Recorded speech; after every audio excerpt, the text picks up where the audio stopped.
The heart monitor screamed, then went silent.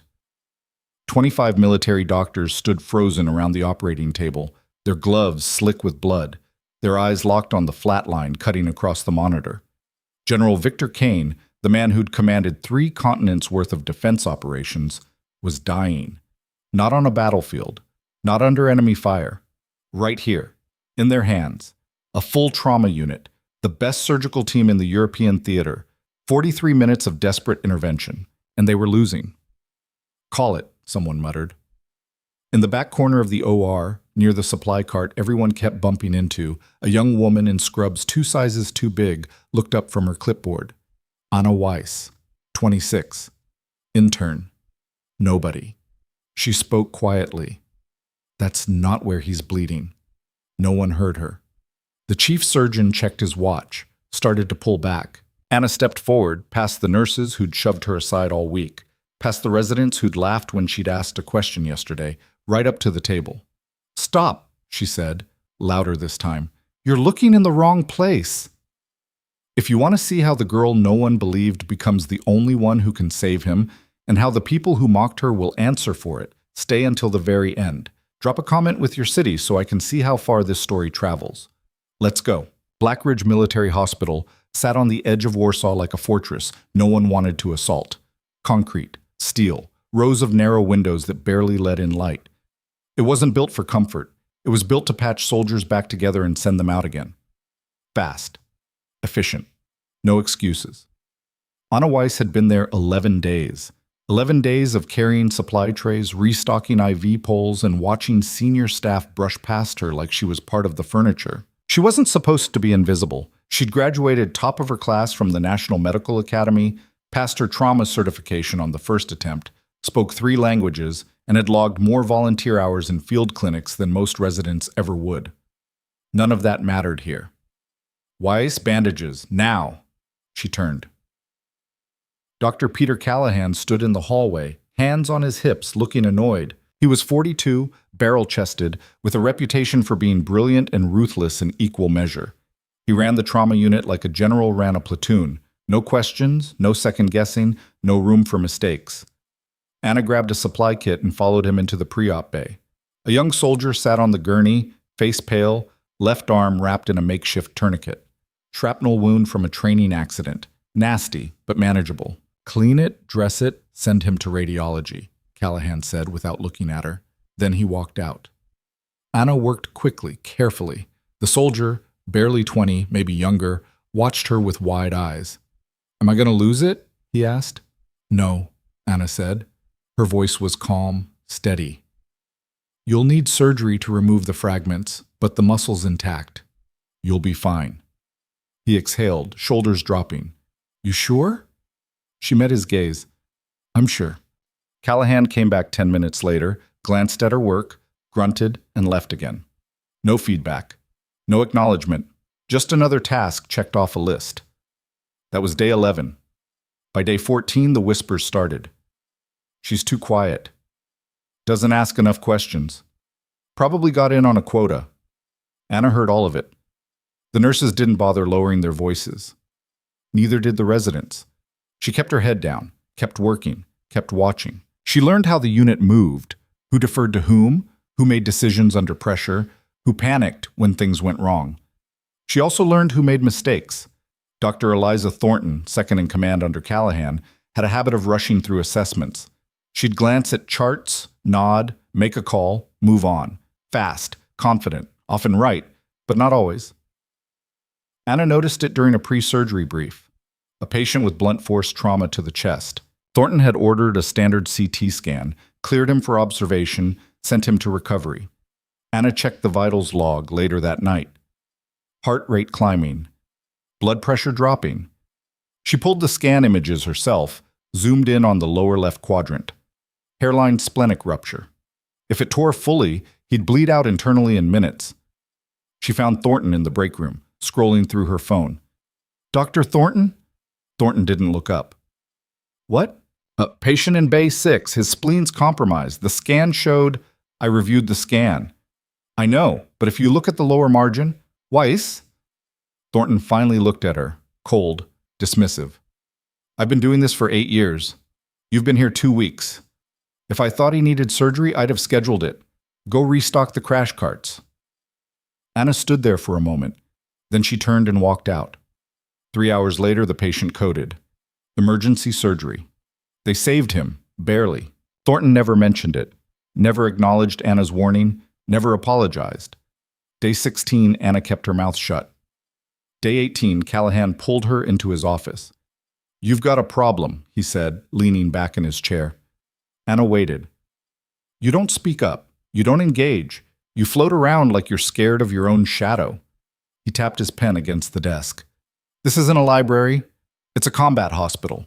We need people who can think fast, act fast, and communicate. If you can't do that, you don't belong here." Anna's jaw tightened. "I do communicate. I tried to flag a splenic rupture 2 days ago. Dr. Thornton dismissed it." Callahan's expression didn't change. "Thornton's one of the best surgeons in this hospital. If she says a patient's stable, he's stable." He coded. "Complications happen." Anna held his gaze. "Not if someone listens." Callahan leaned forward. "You think you're smarter than her?" "I think I saw something she missed." He studied her for a long moment. Then he smiled, tight, humorless. "You've got spine. I'll give you that. But spine doesn't mean much if no one trusts you. And right now, no one here does." He dismissed her with a wave. Anna walked out, hands steady, face blank. But inside, something hardened. The call came in at 2:47. Anna was in the staff lounge, half asleep on a cot, when the alarms went off. Red lights, loudspeaker crackling. "All trauma personnel to OR3, code black. Repeat, code black."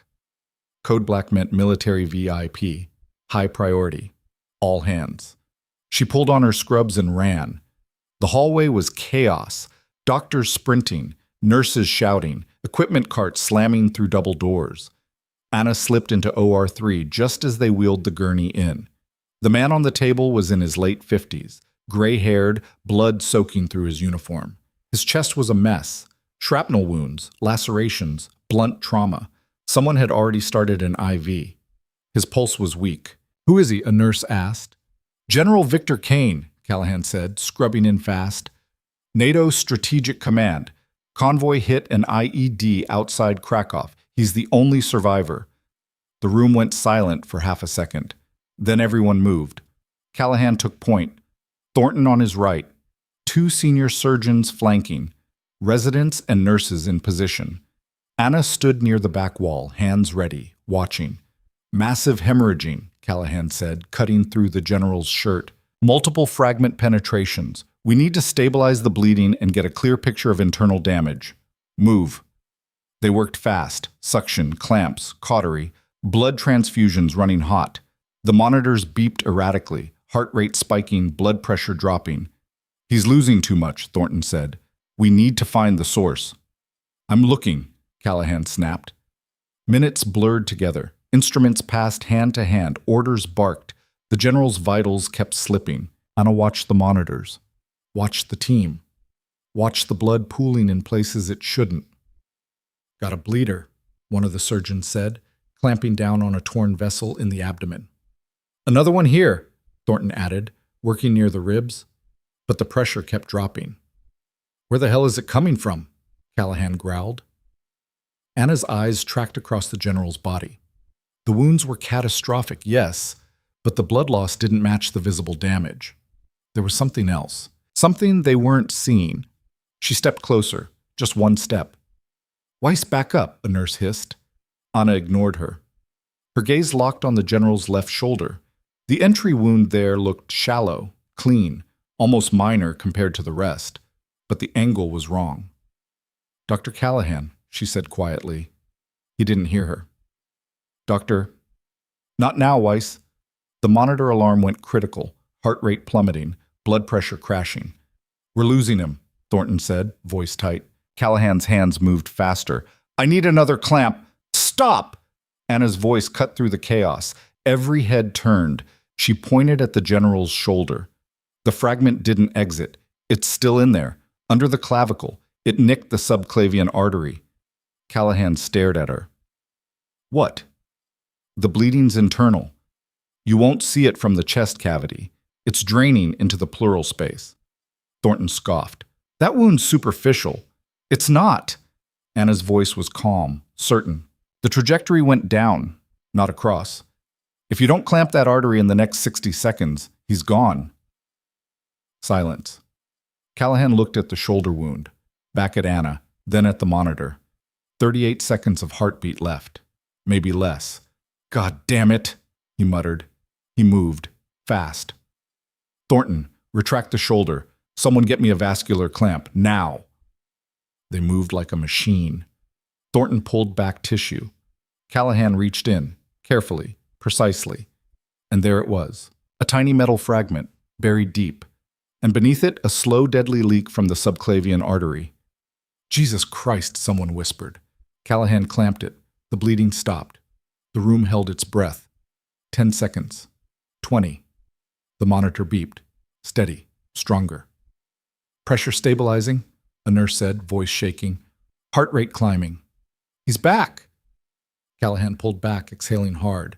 He looked at the fragment in his forceps, then at Anna. She didn't say anything, didn't move. Thornton stared at her, face pale. How did you... I watched, Anna said simply. Callahan set the forceps down. His hands were steady, but his eyes weren't. If you hadn't said something... He didn't finish. No one did. They spent another 90 minutes stabilizing the general, closing wounds, running tests. By the time they wheeled him into recovery, the sun was starting to rise outside the narrow windows. Anna stood in the scrub room, washing blood off her hands. Alone. The door opened. Callahan stepped in. He didn't say anything for a long moment, just stood there, looking at her reflection in the mirror. You saved his life, he said finally. Anna turned off the water. We all did. No. His voice was quiet, rough. We were about to call it. If you hadn't spoken up... He shook his head. I almost let ego kill a man. Anna dried her hands. So did everyone else in that room. Callahan flinched, but he didn't argue. Why didn't you push harder, he asked. When Thornton dismissed you before, when I shut you down, why didn't you fight? Anna looked at him. Because I knew you wouldn't listen. So I waited until you had no choice. He stared at her. Then, slowly, he nodded. You don't belong in the back of the room, he said. I know. I'm sorry. Anna's expression didn't change. Sorry doesn't fix broken protocol. Sorry doesn't make people listen. Sorry doesn't stop the next person from dying because someone decided they were too junior to be right. Callahan's jaw tightened. What do you want? I want you to rewrite the rules, Anna said. I want every voice in that OR to matter. I want competence to outrank seniority, and I want the people who ignored me to answer for it. She walked past him, out into the hallway. Behind her, Callahan stood alone in the scrub room, staring at his own reflection. By noon, the hospital was buzzing. Word spread fast. General Kane had flatlined. 25 elite medics couldn't save him. A junior intern did. Anna walked through the halls and felt the shift. People stepped aside, whispered, stared. Thornton avoided her completely. Captain Marcus Hale, the hospital's administrative lead, found her in the supply room. Weiss! She turned. He looked uncomfortable. I need you to come with me. There's a briefing. About what? About last night. She followed him to the conference room. Inside, Callahan sat at the head of the table. Thornton stood near the window, arms crossed. 3 other senior staff members were present. And at the far end of the table, a man in a crisp uniform with enough medals to tell a career's worth of stories. Brigadier General Paul Renwick, Chief Medical Officer for NATO operations in Central Europe. Ms. Weiss, Renwick said. Sit. Anna sat. Renwick folded his hands on the table. General Kane is stable. Thanks to you. The preliminary review shows that the surgical team missed a critical injury, one that would have been fatal within minutes. He paused.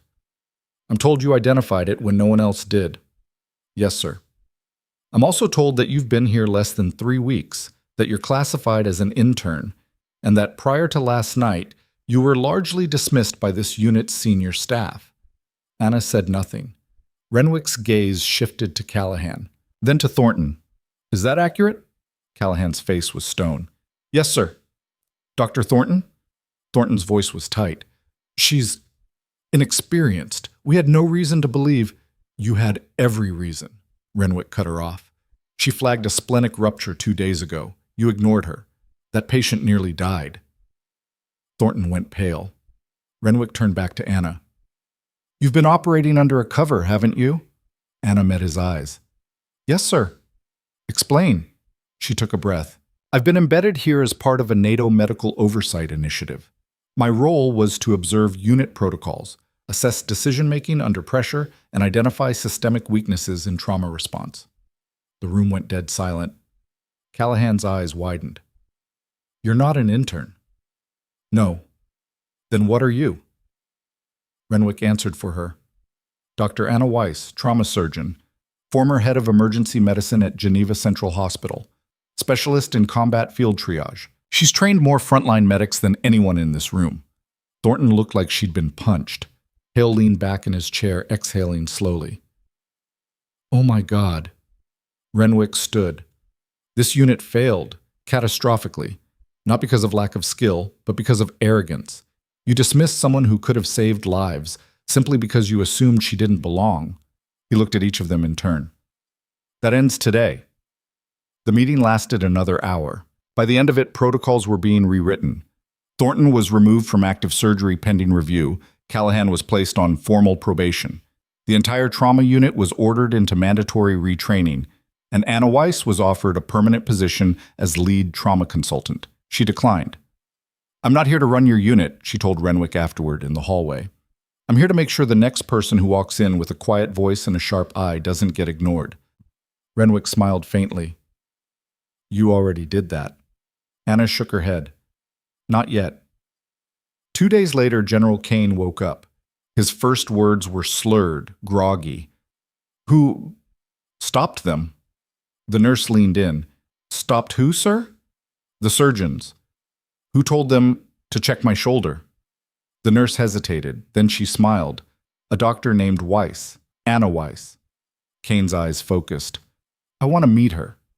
They brought Anna in that afternoon. Kane was sitting up slightly, color returning to his face. Tubes still ran from his arms, monitors beeped steadily, but he was alive, alert. You're the one, he said. Anna nodded. Yes, sir. He studied her for a long moment. They told me what happened, how close it was. You're here now. That's what matters. Kane's expression shifted, something between gratitude and anger. They almost killed me because they didn't listen to you. They almost killed you because they stopped listening to anyone, Anna corrected. I just happened to be the one they ignored that night. Kane exhaled slowly. I owe you my life. You don't owe me anything, but the system that almost let you die? That owes everyone better. He smiled, faint, tired, but real. You're not wrong. Before she left, Kane grabbed her wrist gently. Thank you. Not just for saving me, for proving that rank doesn't mean right. Anna looked down at his hand, then back at his face. Just stay alive long enough to see it change. She walked out of the room. Behind her, Kane closed his eyes, and for the first time in days, let himself rest. That night, Anna stood alone on the hospital's roof. The city lights of Warsaw spread out before her, distant and cold. Her phone buzzed. A message from Renwick. Kane's awake. You've been formally recommended for the European Medal of Medical Valor. Ceremony in 3 weeks. She didn't reply. Below in the hospital, the trauma unit was quieter than usual. Callahan sat in his office, staring at incident reports. Thornton packed her belongings in silence. The residents whispered in the break room, still trying to process what had happened. And in recovery, General Victor Kane, alive, breathing, healing, looked at the ceiling and thought about the girl no one had believed. Anna Weiss pocketed her phone and headed back inside. There was still work to do. The work never stopped. Anna pushed through the double doors into the main corridor, her footsteps echoing against tile that had seen too many emergencies to stay clean. A nurse rushed past with a crash cart. 2 residents argued near the elevator about a patient's potassium levels. Someone's pager went off 3 times in a row, ignored. She'd been back inside for less than a minute when Captain Hale intercepted her. Weiss? My office. Now. His tone wasn't angry, wasn't friendly either, just exhausted. She followed him down the hallway, past the cafeteria where staff huddled over cold coffee, past the chapel no one used, into a cramped office that smelled like stale air and old paperwork. Hale shut the door behind them and sat heavily in his chair. "Renwick wants you in Brussels," he said without preamble. Anna stayed standing. "For what?" "Briefing. NATO Medical Command. They want a full report on what happened with Kane. They want to know how a surgical team that's supposed to be the best in the theater missed a fatal wound." He rubbed his face. "They also want to know why the oversight program you were running wasn't flagged to local staff. Because the point was to see how the unit operated without outside pressure." "Yeah, well, congratulations. You proved we're a mess." He looked at her, eyes bloodshot. "Thornton's already talking to a lawyer. Says you set her up. Says the whole thing was entrapment." Anna's expression didn't change. "She set herself up. I just watched." Hale leaned back. "You know what the worst part is? She's not wrong about one thing. You did lie. You walked in here pretending to be someone you're not. You let people treat you like garbage because it fit your assignment, and now you're acting like you took the high road." "I never said I took the high road." "Then what road did you take?"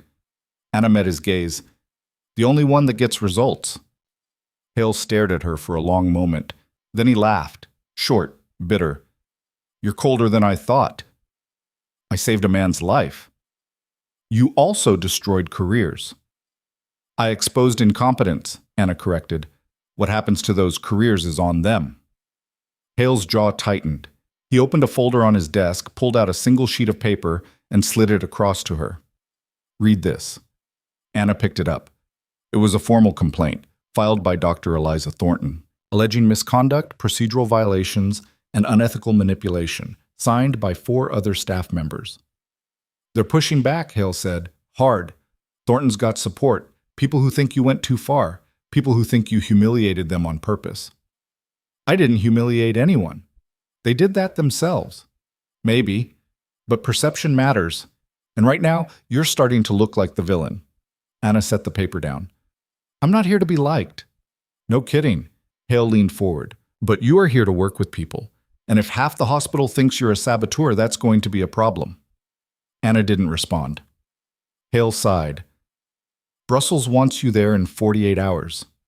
I suggest you go. Let things cool down here." She turned to leave. "Weiss?" She stopped. "Kane asked about you again this morning. Wants to thank you personally, officially." Hale's voice softened slightly. "You did good. I just hope it was worth it." Anna walked out without answering. The next morning, the hospital felt different. Anna noticed it immediately. The way people looked at her, or didn't. Some nodded. Some looked away. A few whispered as she passed. In the break room, 2 nurses went silent the moment she entered. One of them, Maria, mid-30s, usually friendly, gave her a tight smile and left without saying a word. Anna poured herself coffee and sat down. A resident named Eric walked in, saw her, hesitated, then sat across from her. He was young, maybe 27, with nervous hands and a habit of talking too fast. "Hey," he said. "Hey.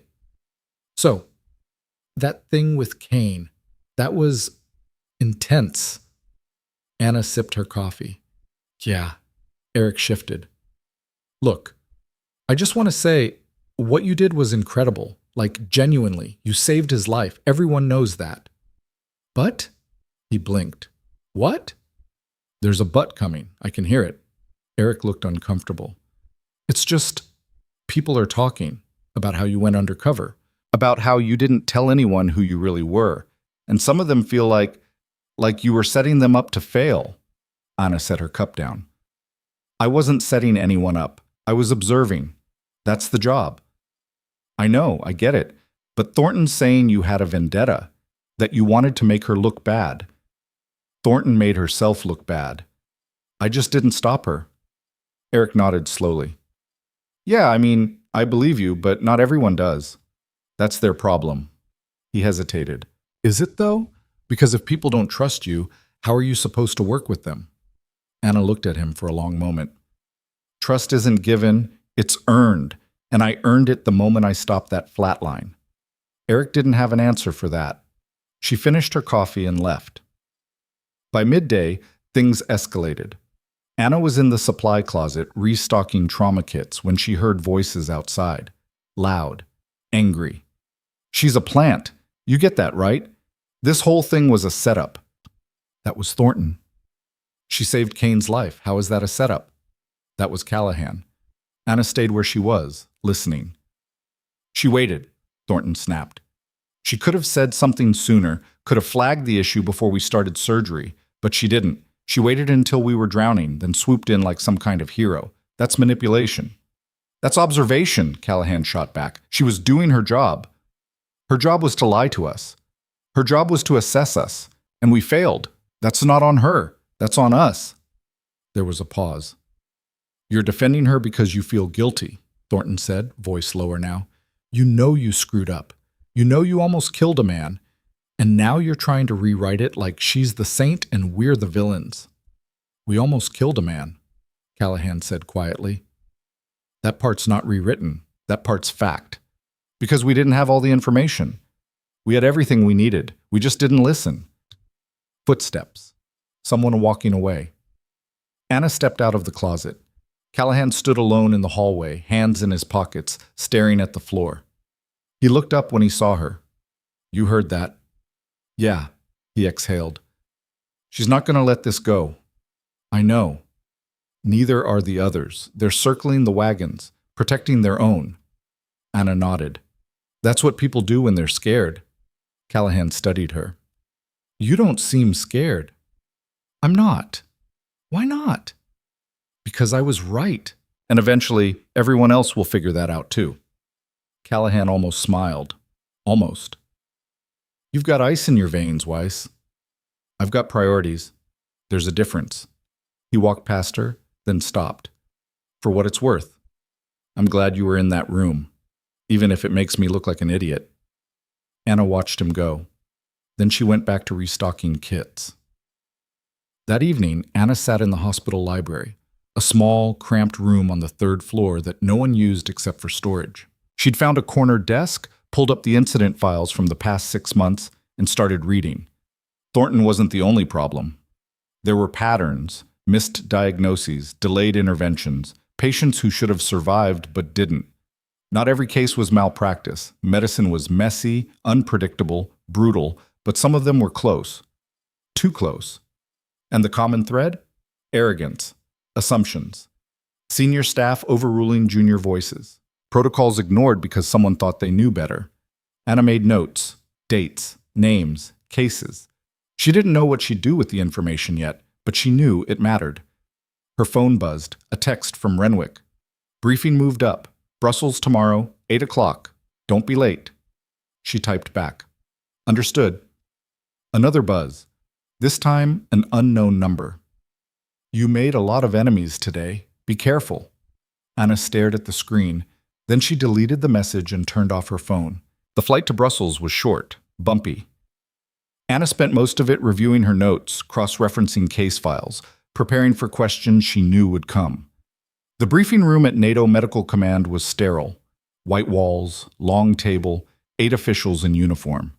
Renwick sat at the head, expression unreadable. Anna took the only empty seat.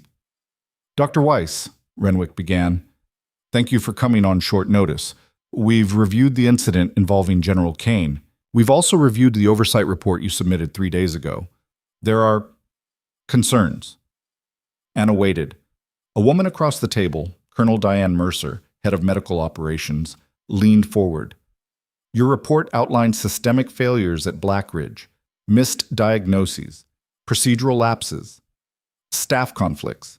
It's damning. It's accurate, Anna said. It's also incomplete, Mercer replied.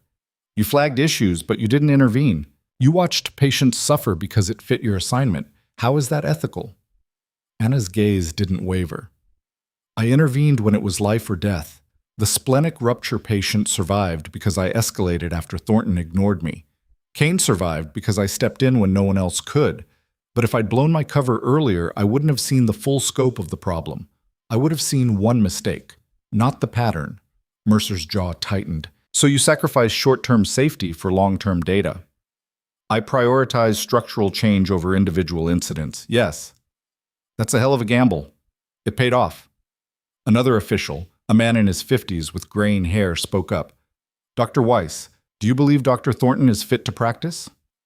Anna considered the question. I believe she's skilled. I also believe she's dangerous. Skill without humility kills people. She's proven that twice in 2 weeks.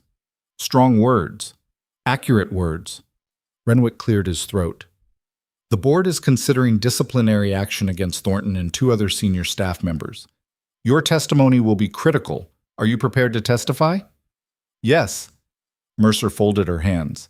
You understand this will make you even more unpopular. I'm not here to be popular. No, Mercer said slowly. You're here to burn bridges. Anna met her eyes. I'm here to save lives. If that burns bridges, so be it. The room went quiet. Renwick tapped his pen against the table. We'll reconvene in 3 days. You're dismissed.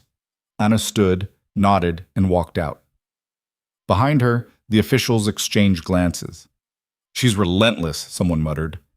She's a liability, Mercer said. Renwick didn't respond. Anna flew back to Warsaw that night. The city was dark when she landed, the airport nearly empty. She caught a cab to the hospital, arrived just after midnight. The trauma unit was quiet. A few nurses on night shift, a resident asleep in the break room. Anna walked through the halls, checking monitors out of habit, scanning patient charts she had no business reading. She stopped outside Kane's room. The door was cracked open. Inside, Kane sat upright in bed, reading something on a tablet. He looked stronger, color in his face. No more breathing tube. He glanced up and saw her. Weiss? She stepped inside. You should be resting. So should you. He set the tablet down. They told me you're in Brussels, testifying. I was. I'm back. Kane studied her. You know they're coming for you, right? Thornton. Her allies. They're not going to let this go. I know. And you're fine with that. Anna shrugged. I didn't do this to make friends. Kane smiled faintly. No, you did it to prove a point. I did it to fix a broken system. Same thing. He shifted, wincing slightly. I read your file. Geneva. The field clinics in Syria. The trauma protocols you rewrote after the Beirut bombing. You've been doing this your whole career, walking into broken places and tearing them apart to rebuild them. Anna didn't respond. That takes a toll, Kane said quietly. On you, on the people around you. Eventually you run out of places to rebuild, or people willing to let you. Then I'll find new places. Kane shook his head. You can't fix everything, Weiss. I can try.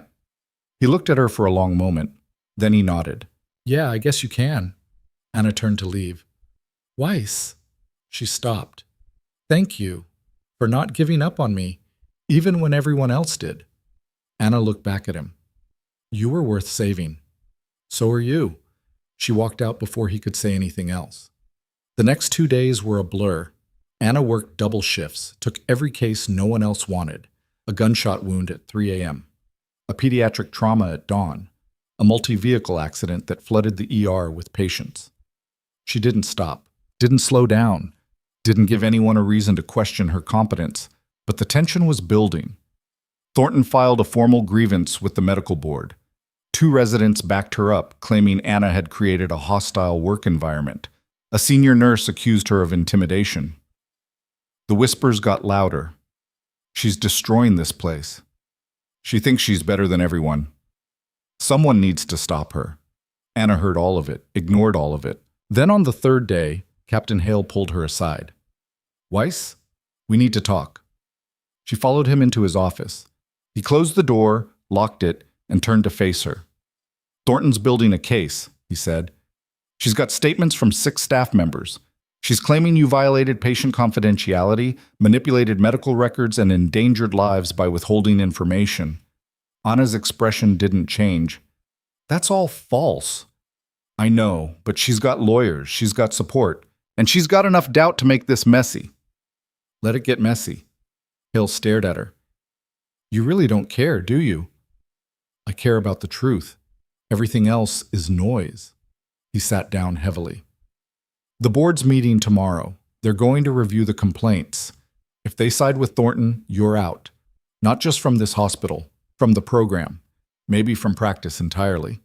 Anna crossed her arms. What do you think they'll do? Hale hesitated. Honestly, I don't know. You saved Kane. That counts for a lot. But you also made powerful people look incompetent, and powerful people don't forget that. So it's politics. It's always politics. Anna turned toward the door. Where are you going? To work. Weiss. She looked back.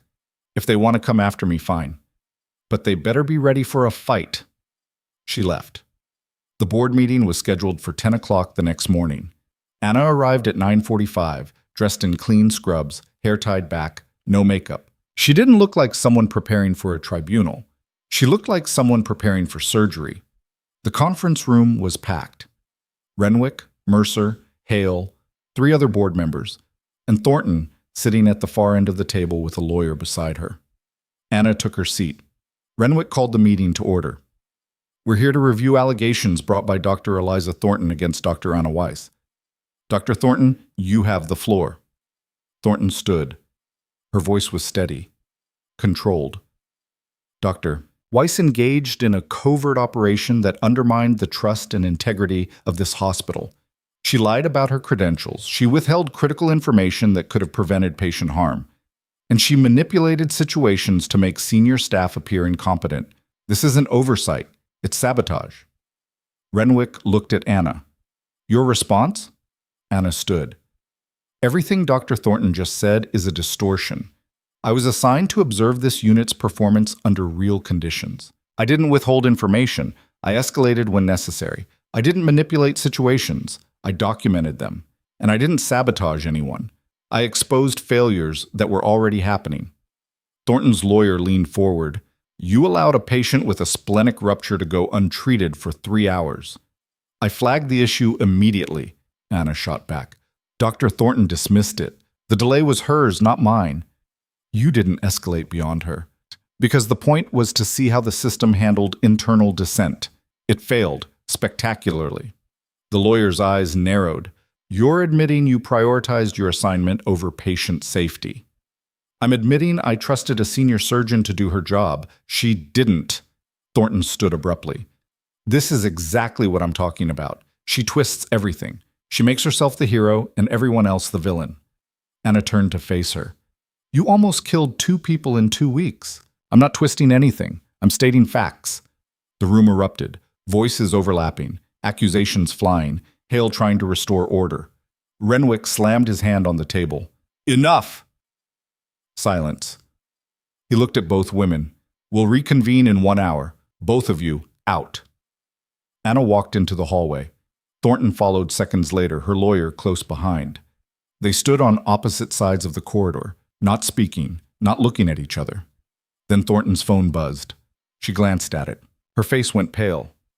What? Her lawyer asked. Thornton didn't answer. She just stared at the screen.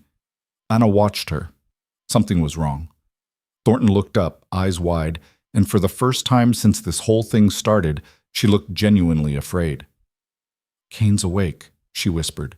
He's giving a statement. Anna's pulse quickened. Thornton's lawyer grabbed the phone, read the message, and cursed under his breath. What does it say? Anna asked. Thornton looked at her. He's backing you, completely. He's telling the board that if anyone tries to remove you, he'll make it a public scandal. Anna felt something shift in her chest. Not relief, not triumph, just certainty. Thornton's lawyer shook his head. This changes everything. Thornton sat down on a bench, hands trembling. I'm done, aren't I? No one answered. Anna walked back toward the conference room. Behind her, Thornton buried her face in her hands. The board reconvened 30 minutes later. Renwick had a printout in front of him. Kane's official statement. He read it aloud. Dr. Anna Weiss is the reason I'm alive.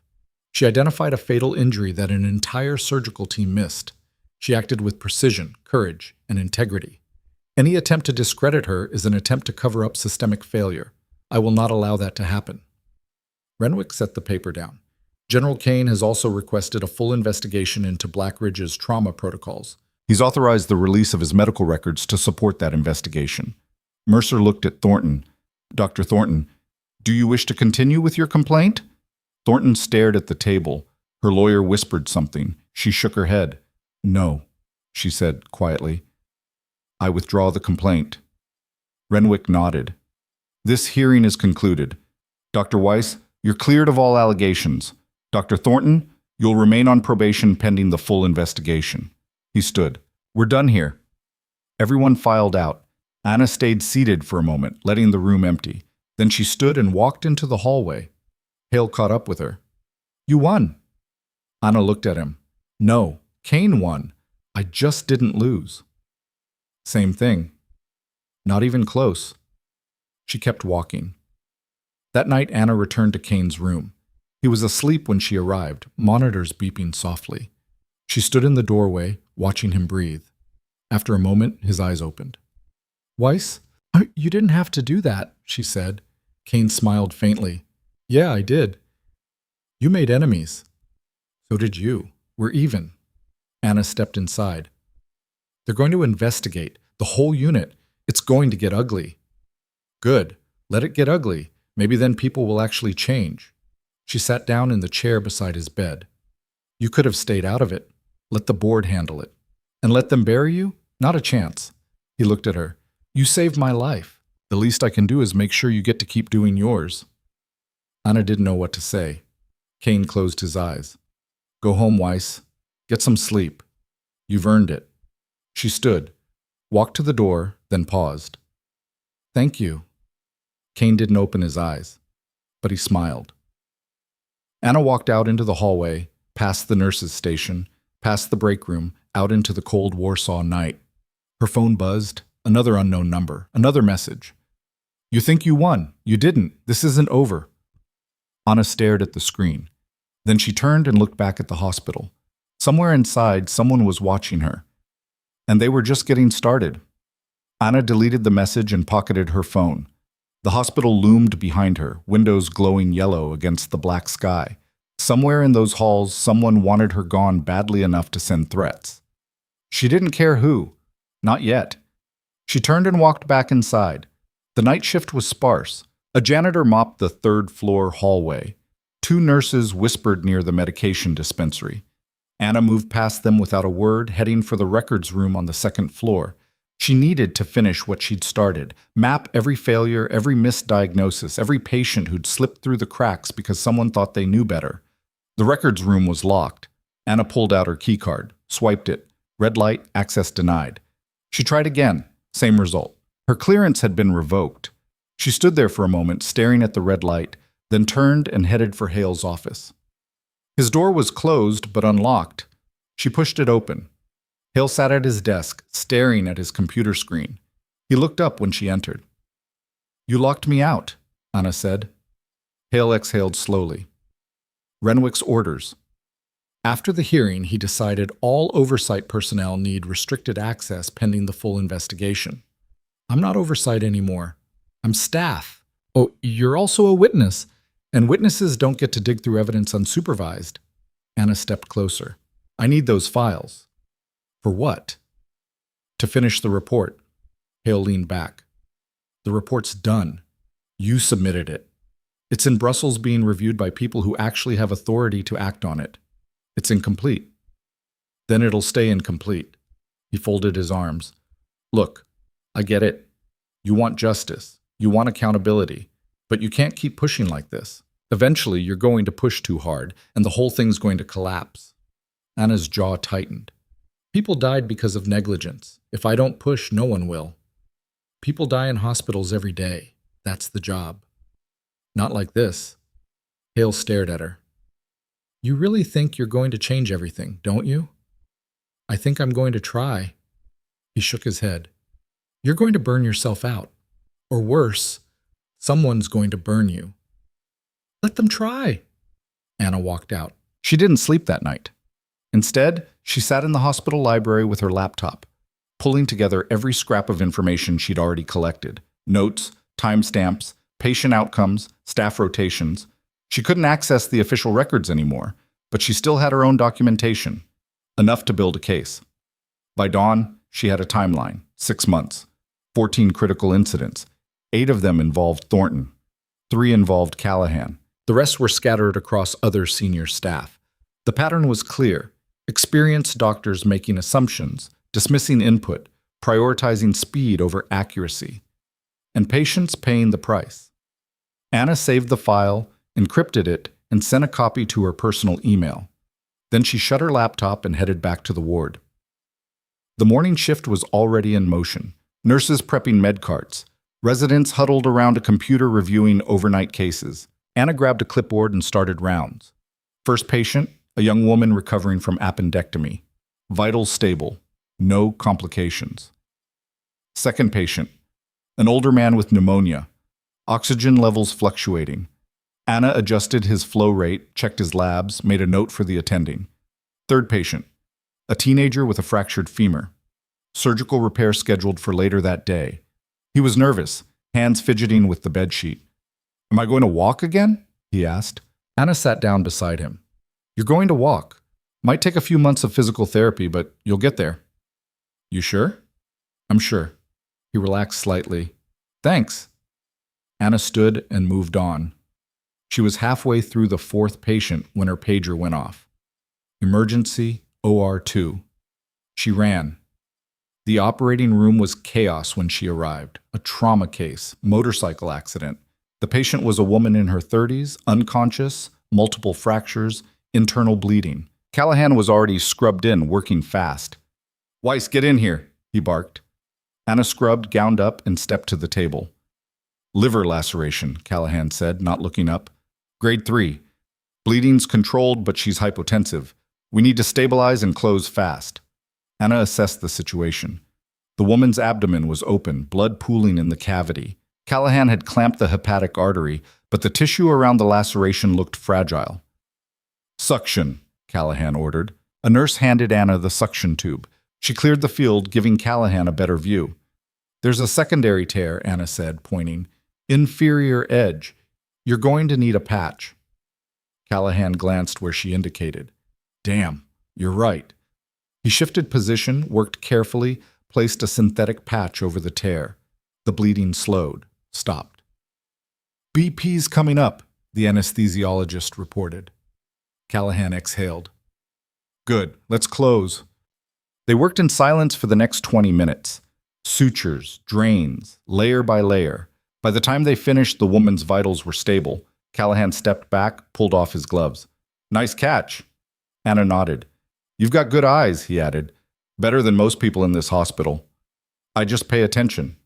Callahan looked at her for a moment. "That's the problem, isn't it? Most people don't." He walked out.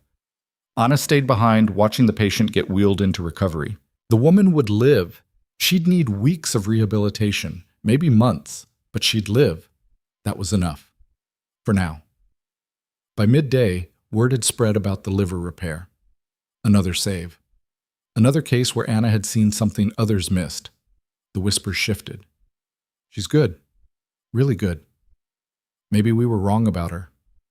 Maybe." But not everyone was convinced.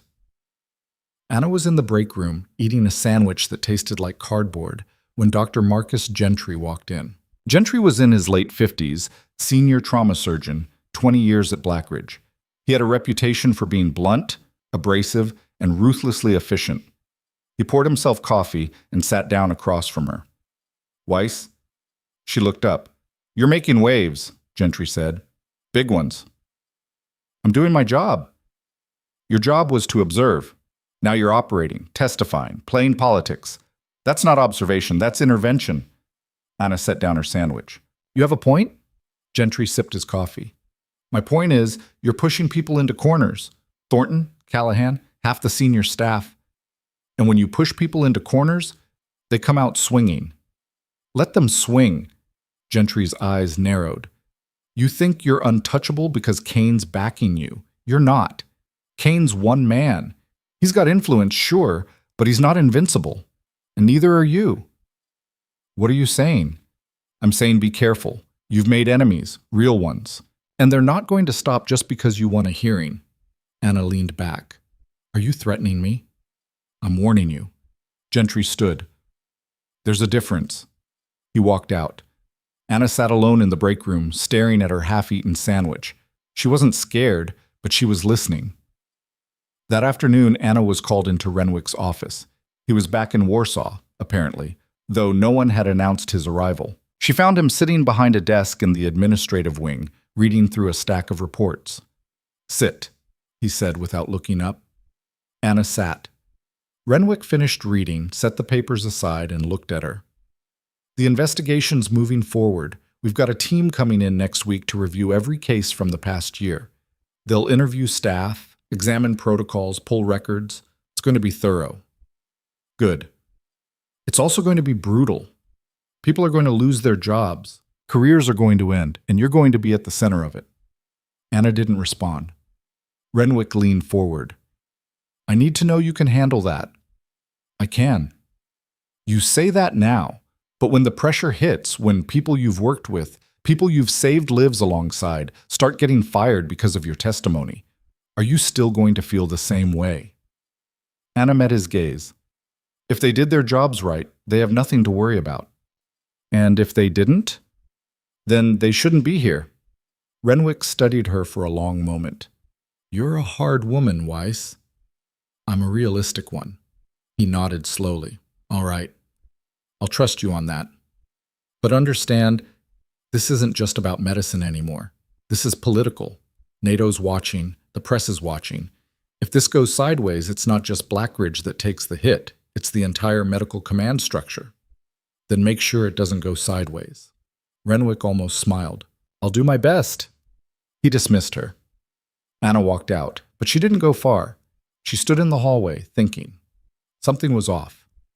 Renwick's tone had been measured, professional, but there was tension beneath it, like he was preparing for something, or bracing for it. She pulled out her phone and checked her email. Nothing new. Then she checked the hospital's internal server. Her access was still restricted, but she could see general announcements.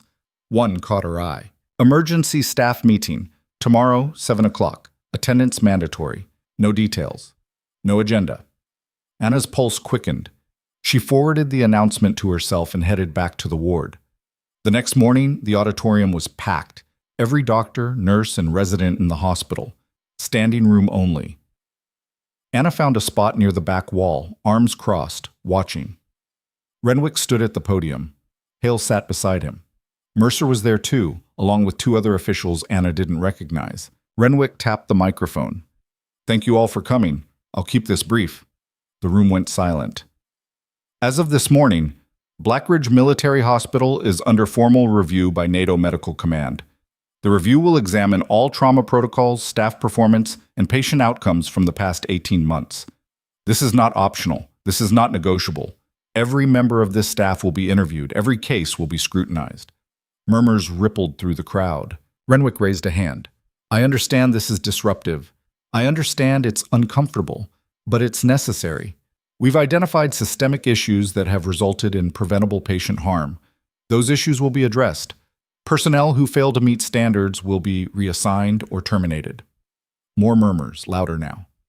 A voice from the middle of the room. "This is because of Weiss, isn't it?" Heads turned. Anna didn't move. Renwick's expression hardened. "This is because of the pattern of failures that were exposed during Dr. Weiss's oversight assignment. She did her job. The question is whether the rest of you did yours." Silence. "Anyone who has concerns about the review process can schedule a meeting with Captain Hale. Otherwise, I expect full cooperation. Dismissed." The crowd dispersed slowly, voices rising, arguments breaking out in clusters. Anna slipped out through a side door before anyone could corner her. She made it halfway down the hall when someone grabbed her arm. She spun. Thornton stood there, eyes red, face tight. "You're destroying us." Anna pulled her arm free. "I'm holding people accountable. You're tearing this place apart. Do you even care? Do you care that nurses are scared they'll lose their jobs? That residents are second-guessing every decision? That patients are going to suffer because the staff is too paralyzed to act? Patients were already suffering. That's why I'm here." Thornton's voice cracked. "I made mistakes. I admit that. But I've also saved hundreds of lives. Hundreds. And now you're going to erase all of that because I missed one diagnosis?" "Two," Anna corrected. "You missed two, and one of them almost killed a general."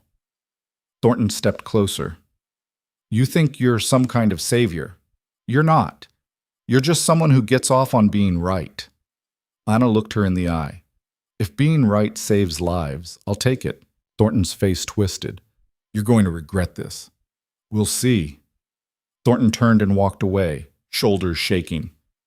Anna watched her go, then continued down the hall. She didn't feel victorious. She felt tired. That night, Anna was in the hospital cafeteria forcing down a plate of reheated pasta when Eric slid into the seat across from her. Hey, she looked up. Hey. So, that meeting was intense. Yeah, Eric hesitated.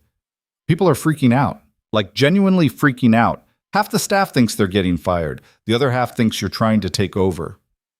Anna set down her fork. I'm not trying to take over. I know, but perception, right? She sighed. What do you want, Eric? He shifted. I want to understand. Why are you doing this? I mean, you saved Kane. You proved your point. Why keep pushing?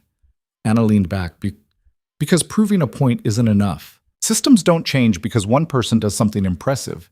They change because someone forces them to. And that's you? That's anyone who's willing to do it. Eric nodded slowly. You're not going to back down, are you? No. He stood. Then I hope it's worth it. He walked away. Anna finished her pasta alone. The investigation team arrived 3 days later. 6 officials, 2 from Brussels, 4 from Berlin. They set up in a conference room on the 4th floor and started pulling files. Anna was one of the first people they interviewed.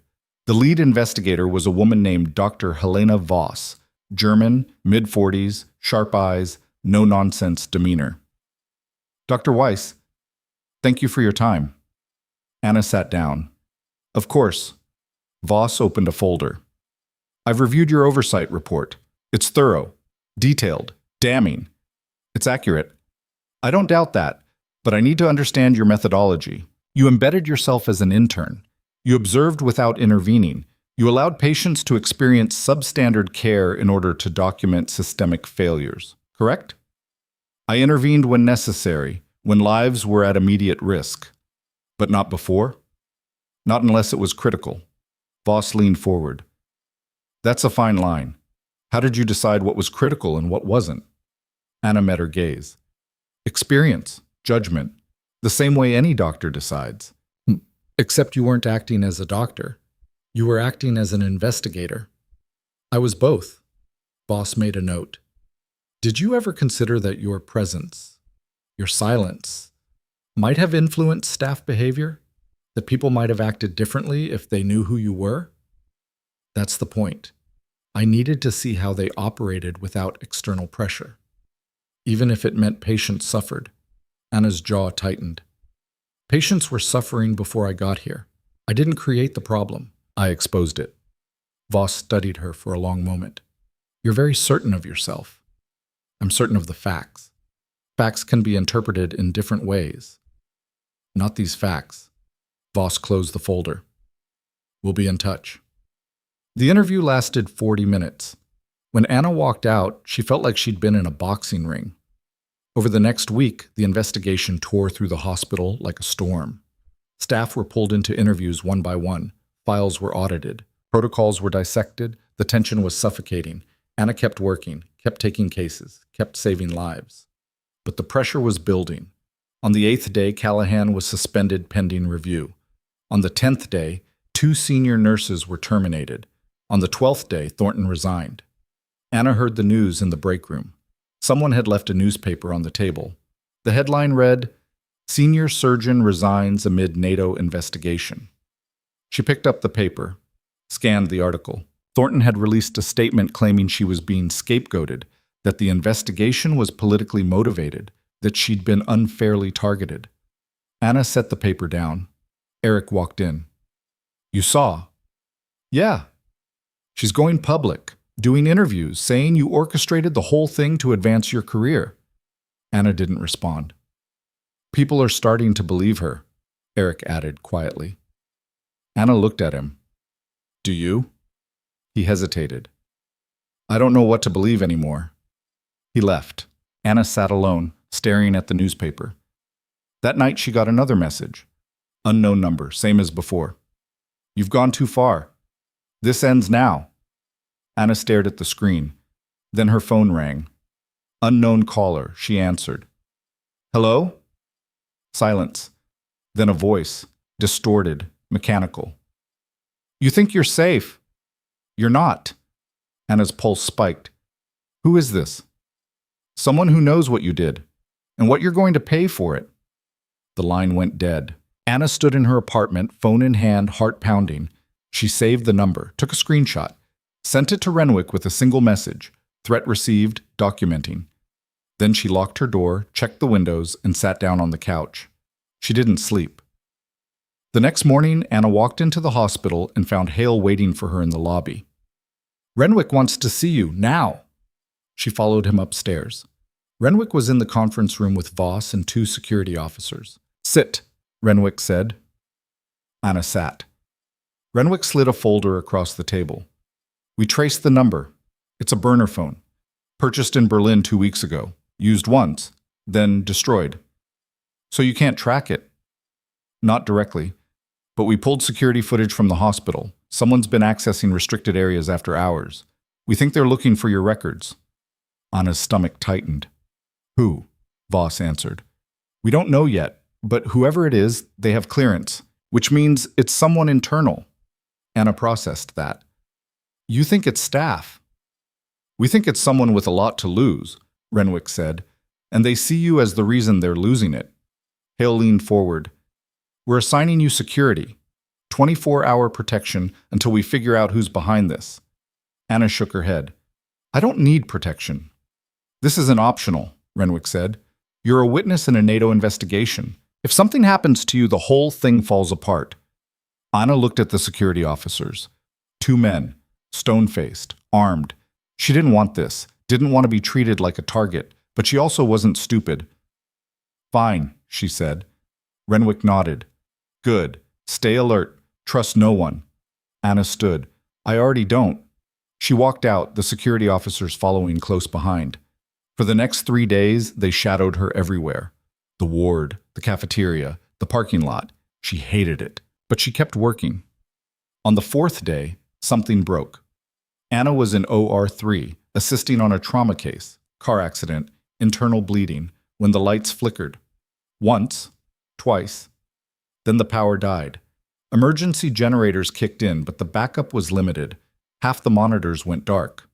What the hell? The lead surgeon, Dr. Isaac Parnell, muttered. Anna glanced at the patient, vitals unstable, blood pressure dropping. We need to close now, she said. Parnell worked fast, hands steady despite the chaos. Anna assisted, keeping the field clear, watching the monitors that were still working. Then the door burst open. One of the security officers. Dr. Weiss, we need to move you. Now. Anna didn't look up. I'm in the middle of surgery. Now. Parnell glanced at her. Go. I've got this. Anna hesitated, then stepped back. The officer grabbed her arm and pulled her out of the OR. What's going on? Bomb threat. Someone called it in 10 minutes ago. They mentioned you by name. Anna's blood went cold. They moved fast down the hallway, toward the east exit. Alarms were blaring, staff evacuating, patients being wheeled out on gurneys. They reached the stairwell and stopped. The door was blocked, not by debris, by a person.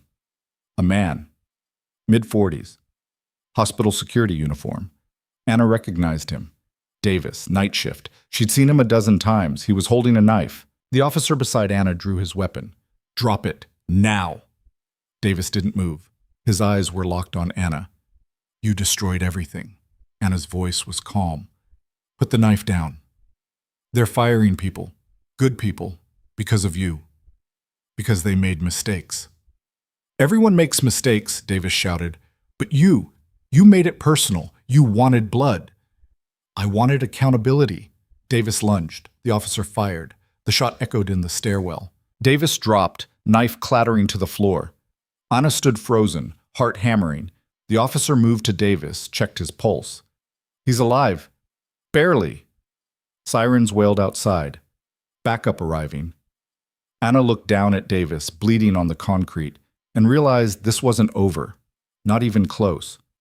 Paramedics rushed Davis out on a stretcher, blood soaking through the bandages they'd wrapped around his chest. Anna stood against the stairwell wall, watching them disappear around the corner. Her hands were steady, but something inside her wasn't. The officer who'd fired the shot, Lieutenant Graves, according to his badge, holstered his weapon and turned to her. "You all right?" Anna nodded. "Fine." "That was close." "Yeah." Graves gestured toward the exit. "We need to get you out of here. Bomb squad's sweeping the building, but protocol says—" "I'm not leaving," Anna said. Graves frowned. "Dr. Weiss, someone just tried to kill you." "Someone threatened me. There's a difference." "Not much of one." Anna pushed off the wall. "I have patients. I have cases. If there's a real bomb, they'll find it. If there isn't, I'm wasting time standing here." Graves studied her for a moment, then sighed. "You're stubborn." "I'm consistent." He followed her back into the hospital. The building was still in controlled chaos, staff herding patients toward exits, security sweeping floors, alarms still wailing. Anna moved against the current, heading back to OR3. Parnell was finishing the sutures when she walked in. He glanced up, surprised. "Weiss, I thought they evacuated you." "They tried." He tied off the last stitch, stepped back. "Patient's stable. We got lucky." Anna looked at the monitors, heart rate steady, blood pressure normalizing. "Good work." Parnell pulled off his gloves. "What the hell happened out there?" "Security guard. Had a breakdown. Blamed me for the investigation." Parnell's expression darkened. "Jesus, is he alive for now?" Parnell shook his head. "This place is falling apart." Anna didn't disagree. The bomb threat turned out to be a hoax. No explosives, no device, just a phone call designed to create panic. By the time the all-clear was given, it was nearly midnight. Anna sat in Renwick's temporary office, answering questions for the third time that night. Graves stood by the door. Voss sat across from her, taking notes. "Davis has been with the hospital for 6 years, Voss said, reading from a file. "Exemplary record. No disciplinary issues. No red flags." "Until tonight," Anna said. "Until tonight." Voss closed the file. "We're interviewing everyone he's worked with, friends, family, trying to figure out what triggered this." "He thought I was ruining people's lives," Anna said flatly. "That's what triggered it." Renwick leaned forward. "He's not wrong about the perception. You've become a lightning rod. Half the staff sees you as a hero. The other half sees you as the reason their colleagues are losing their jobs." "I'm neither. Doesn't matter. Perception is reality." Anna's jaw tightened. "So what do you want me to do? Stop?" "I want you to be smart," Renwick said. "This investigation is escalating. People are desperate, and desperate people do dangerous things." "Like fake bomb threats?" "Like worse." He paused. "We're moving you to a secure location, off-site, until this blows over." Anna stood. "No. Weiss, I'm not hiding. I'm not running. If someone wants to come after me, they can do it here, where there are witnesses, where there are consequences." Renwick's expression hardened. "You think you're invincible." "I think I'm right, and I'm not going to let fear change that." Voss looked at Renwick. "She has a point. Moving her could signal weakness, might embolden others." Renwick exhaled slowly. "Fine, but you stay under protection. No exceptions." Anna nodded and walked out. Graves followed her into the hallway. "You've got guts, I'll give you that." "I've got work to do." "Yeah, just try not to get killed while you're doing it." Anna almost smiled. Almost. The next morning, the hospital was quieter. The evacuation had rattled everyone. Staff moved slowly, eyes darting toward exits, conversations hushed. Anna made rounds, checked vitals, reviewed charts. Everything felt fragile, like one wrong move would shatter whatever was holding the place together. She was in the ICU, adjusting a ventilator setting, when Hale found her. "Weiss, we need to talk." She followed him to a small consultation room. He closed the door, locked it. "They found something," Hale said. Anna waited. Davis wasn't working alone. Security pulled his phone records. He made 17 calls to the same number over the past 2 weeks. "Burner phone. Same one that sent you the threats." Anna's pulse quickened. "Who was he talking to?" "We don't know yet. But whoever it is, they've been coordinating, planning. This wasn't just some random breakdown. It was orchestrated." Anna processed that. Someone's using him. Or was. Davis is in surgery right now. Graves' shot punctured a lung. Even if he survives, he might not be able to talk for days. Anna crossed her arms. What about the bomb threat? Who called it in? Payphone. Downtown Warsaw. No cameras nearby. So we have nothing. Hale hesitated. Not nothing. Voss's team is cross-referencing everyone who had access to restricted areas. They're looking for patterns, connections. How long will that take? Days? Maybe a week? Anna shook her head. We don't have a week. Whoever's behind this knows we're closing in. They're going to move fast. Then what do you suggest? Anna thought for a moment. Give me access to the records again. Let me dig. Hale frowned. Renwick won't allow it. You're a witness, not an investigator. I'm the only one who knows what to look for. Weiss, someone in this hospital wants me gone. They've threatened me, attacked me. If we wait for official channels, they'll disappear. Let me find them. Hale stared at her. Then he pulled out a key card. I'm not giving you this. You took it from my desk. Understood? Anna took the card. Understood. She spent the next 6 hours in the records room, pulling files, cross-referencing staff schedules, tracking movements. She focused on personnel who'd been named in her initial report, people with something to lose. By late afternoon, she had a list. 12 names, 7 doctors, 3 nurses, 2 administrators. One name stood out, Dr. Marcus Gentry, the senior trauma surgeon who'd warned her weeks ago, the one who'd told her to be careful, the one who'd said enemies come out swinging. Anna pulled his file.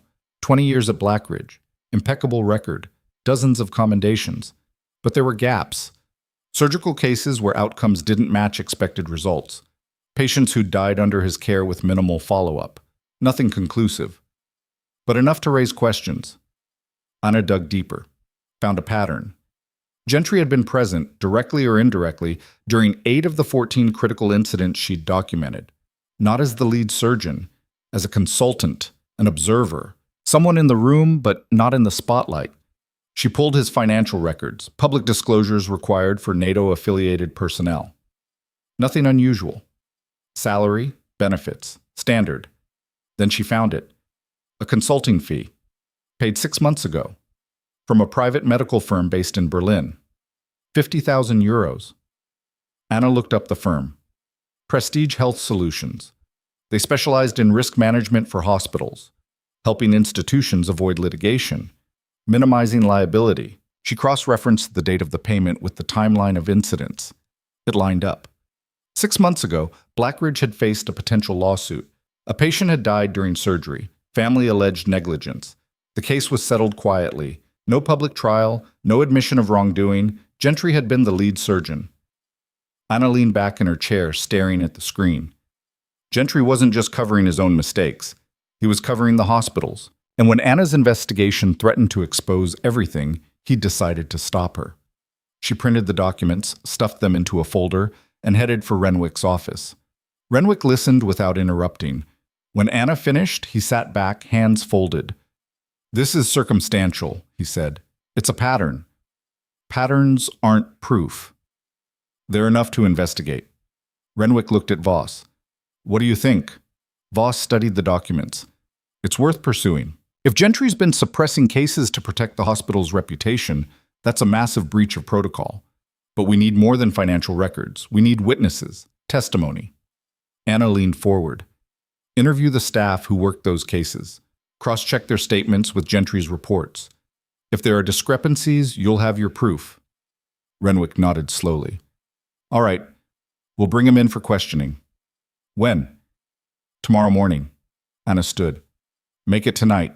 If he knows we're on to him, he'll disappear. Renwick's eyes narrowed. You think he's that desperate? I think he's already tried to kill me once.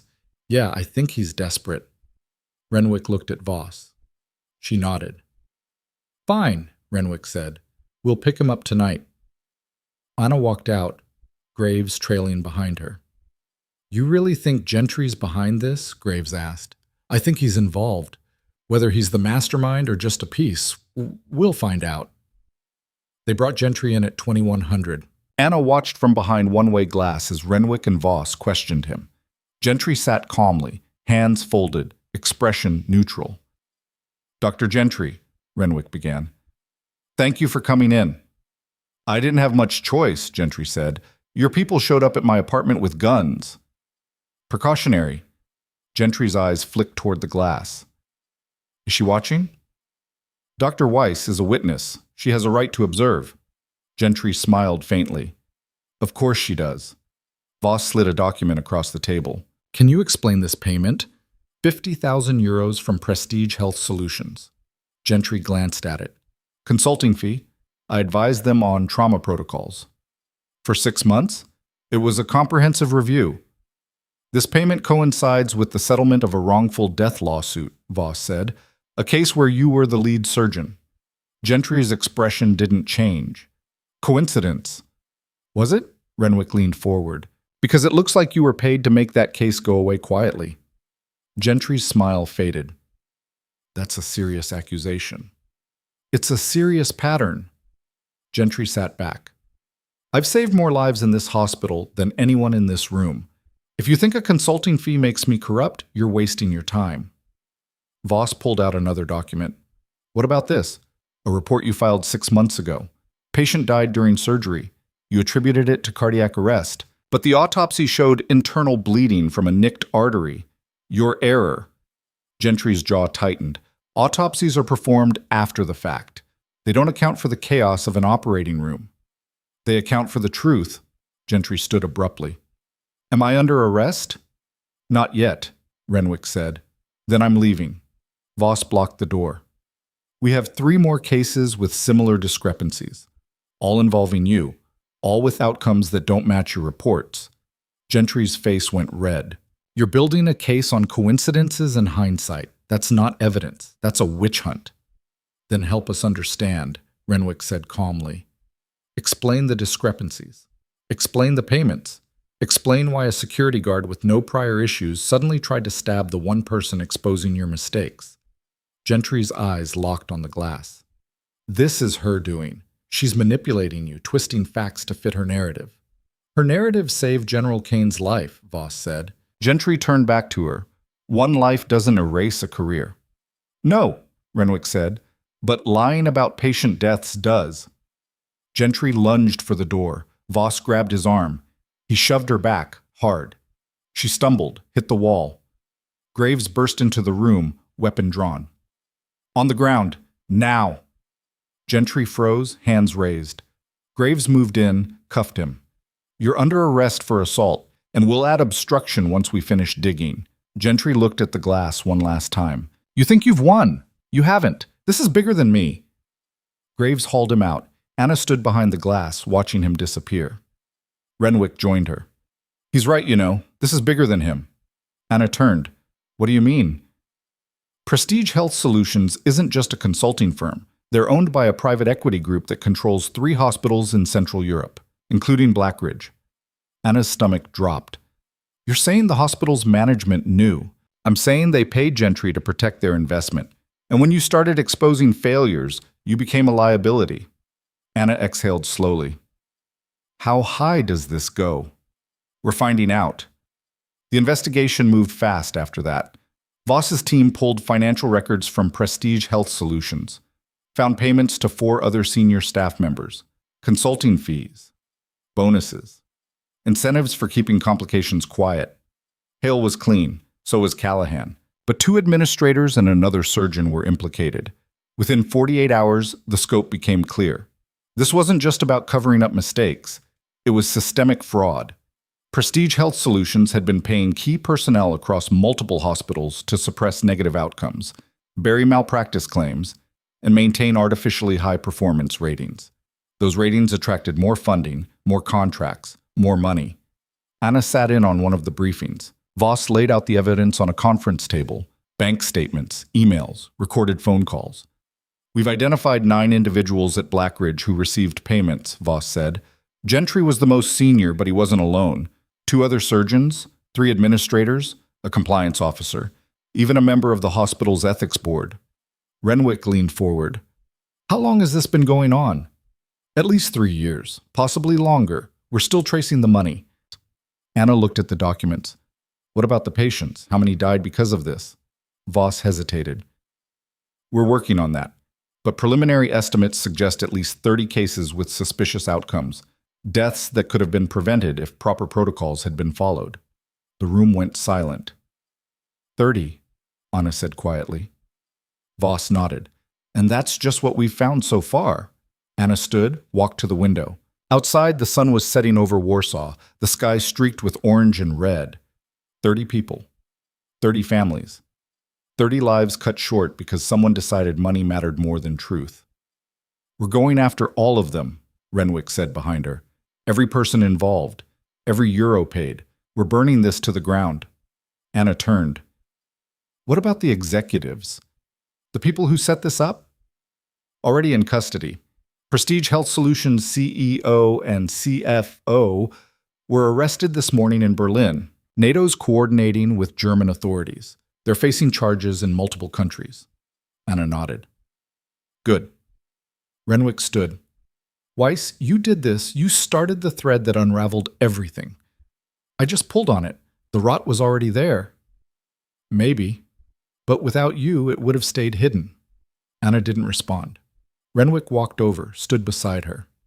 I know this doesn't feel like a victory. It never does when you see how deep the damage goes. But you saved lives. Not just Kane. Not just the patients who'll get better care from now on. You saved the people who would have died next month, next year, because no one was paying attention. Anna looked at him. And the people who already died? What about them? We honor them by making sure it never happens again. Anna turned back to the window. That's not enough. No, Renwick said quietly. It never is. Over the next week, arrests continued. The story broke internationally. Headlines in every major newspaper. NATO issued official statements. The European Commission launched a broader investigation into hospital oversight across the continent. Blackridge was placed under temporary NATO administration. A new director was appointed. Staff were rescreened. Protocols were rewritten from scratch.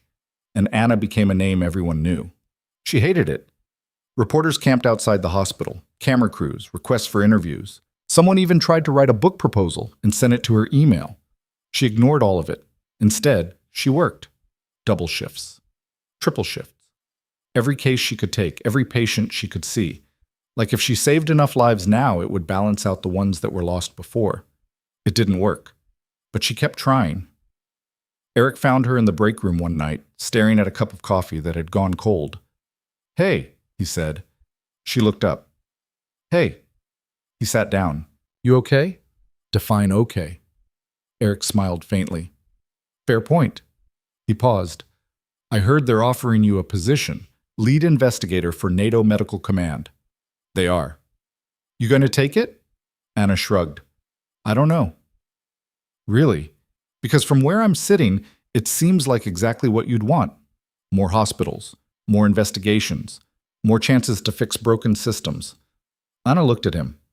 You think that's what I want? Isn't it? She was quiet for a moment. I want people to do their jobs right the first time. I want doctors to listen when someone tells them they're wrong. I want patients to trust that the people taking care of them actually give a damn. She set down the coffee. But I can't make any of that happen by moving from hospital to hospital, burning everything down. At some point, I have to build something instead of just tearing things apart. Eric nodded slowly. So what will you do?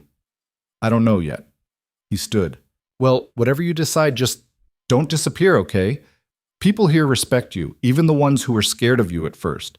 You changed this place. That matters. He walked out. Anna sat alone, thinking.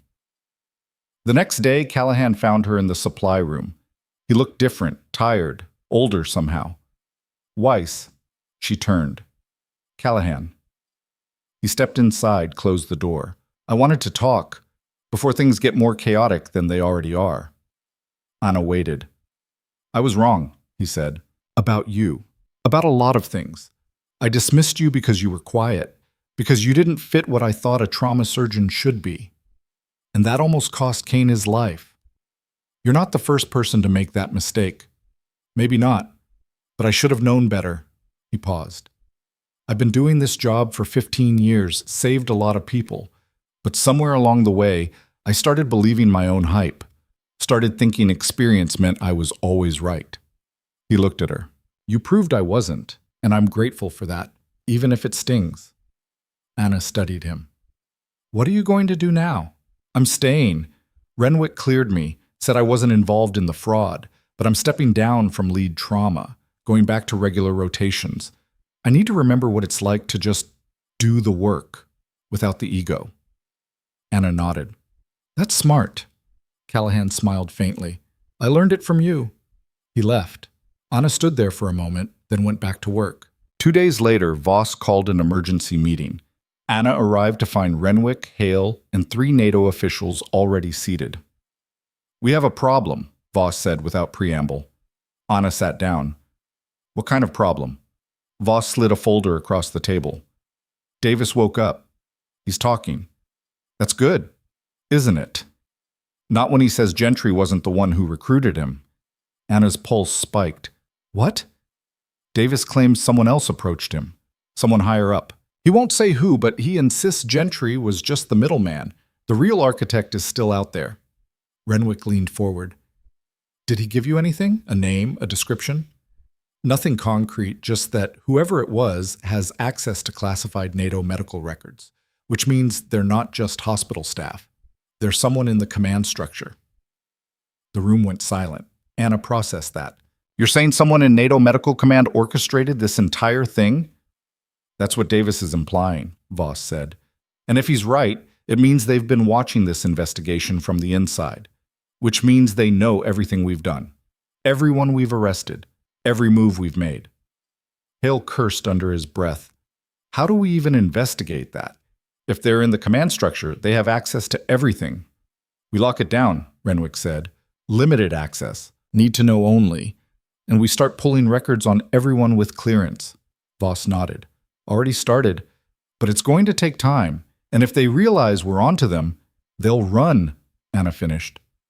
Or worse, Voss said. Anna looked at the folder. What do you need from me? Keep doing what you're doing, Renwick said. Work your cases. Stay visible. If this person thinks you're focused on the hospital and not on them, they might get sloppy. You want me to be bait, but I want you to be careful. But yes, if they come after you again, we might be able to trace it back. Anna considered that. And if they don't come after me? If they just disappear? Then we keep digging until we find them. Anna stood. Fine, but I want full access to everything. No more restrictions. If I'm going to be bait, I need to see the whole picture. Renwick looked at Voss. She nodded. Done, Renwick said. Anna walked out. That night, she sat in her apartment, laptop open, going through personnel files. Every NATO official with access to Black Ridge's medical records. 15 names. She cross-referenced them with the timeline of incidents, looked for connections to Prestige Health Solutions, financial irregularities, travel records. Nothing jumped out. Then she tried a different approach. She pulled up the original oversight assignment, the one that had brought her to Black Ridge, looked at who had approved it, Colonel Diane Mercer. Anna's stomach tightened.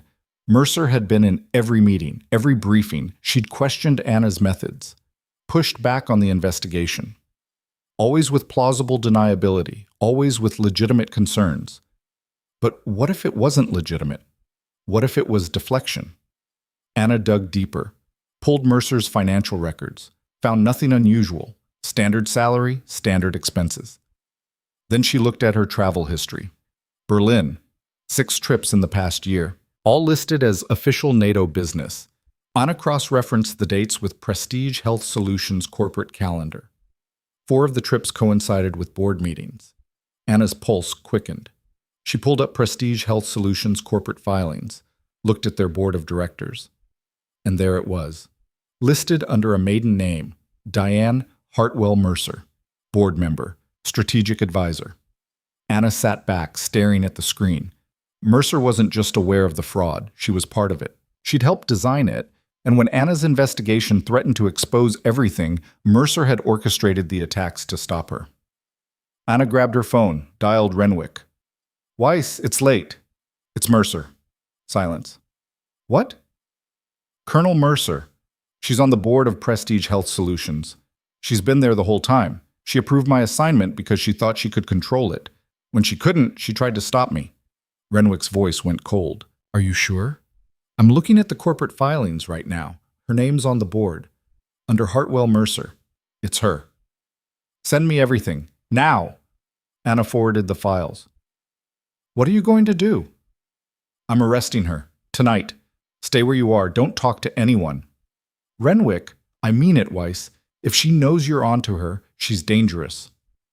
The line went dead. Anna stood, pacing, her mind racing. Mercer had been in the room, every time, every meeting, every briefing. She'd known exactly what Anna was doing, exactly how close she was getting, and she'd tried to stop her. Anna's phone buzzed, a text from an unknown number. You're smarter than I thought, but not smart enough. Anna's blood went cold. Another buzz. Check your email. She opened her laptop. A new message. No subject, no sender name, just a video file. Anna hesitated, then clicked it. The video opened. Grainy footage, security camera, the hospital parking lot. Anna recognized her car. Then she saw it. A figure in the shadows, moving toward the vehicle, placing something underneath. The timestamp, 20 minutes ago. Anna's heart hammered. She grabbed her phone, called Renwick. It's a bomb, my car. She planted a bomb. Get out of your apartment, now. Anna was already moving. She grabbed her coat, her laptop, ran for the door, opened it, and stopped. Colonel Mercer stood in the hallway, hands in her pockets, smiling. Hello, Anna. Anna's hand went to her phone. Mercer pulled out a gun. Don't. Anna froze. Mercer stepped inside, closed the door behind her. You really should have stayed quiet. Would have made this so much easier. Anna's mind raced. Renwick knows. He's coming. I'm sure he is. But he's not here yet, is he? Mercer gestured with the gun. Sit. Anna didn't move. Mercer's expression hardened. Sit. Down. Anna sat. Mercer stayed by the door, gun steady. You've caused me a lot of trouble, Doctor. Weiss, a lot of very expensive trouble. Good. Mercer laughed. Still defiant. I almost admire that. Almost. She tilted her head. You know what your problem is? You think exposing corruption is enough. That justice will just happen. But it doesn't. Not in the real world. In the real world, people like me make sure people like you disappear before they become a real threat. I'm already a real threat. You're a loose end. Mercer raised the gun. And I'm very good at tying those up. The door burst open. Graves came through first, weapon drawn. Drop it! Mercer spun, fired. Graves dropped, clutching his shoulder. Anna lunged. Mercer turned back, but Anna was already on her. They hit the floor hard, the gun skittering across the room. They fought. Mercer was strong, trained, vicious. She got a hand around Anna's throat, squeezed. Anna's vision started to blur. Then she remembered, the pen in her coat pocket. She grabbed it, drove it into Mercer's side. Mercer screamed, "Let go!" Anna scrambled back, gasping. Mercer reached for the gun. Another shot. Mercer jerked, collapsed. Anna looked up. Renwick stood in the doorway, weapon drawn, smoke curling from the barrel. Mercer lay on the floor, bleeding, eyes wide. Renwick moved to her, kicked the gun away, checked her pulse. She's alive. Barely. He looked at Anna. You okay? Anna nodded, still trying to breathe.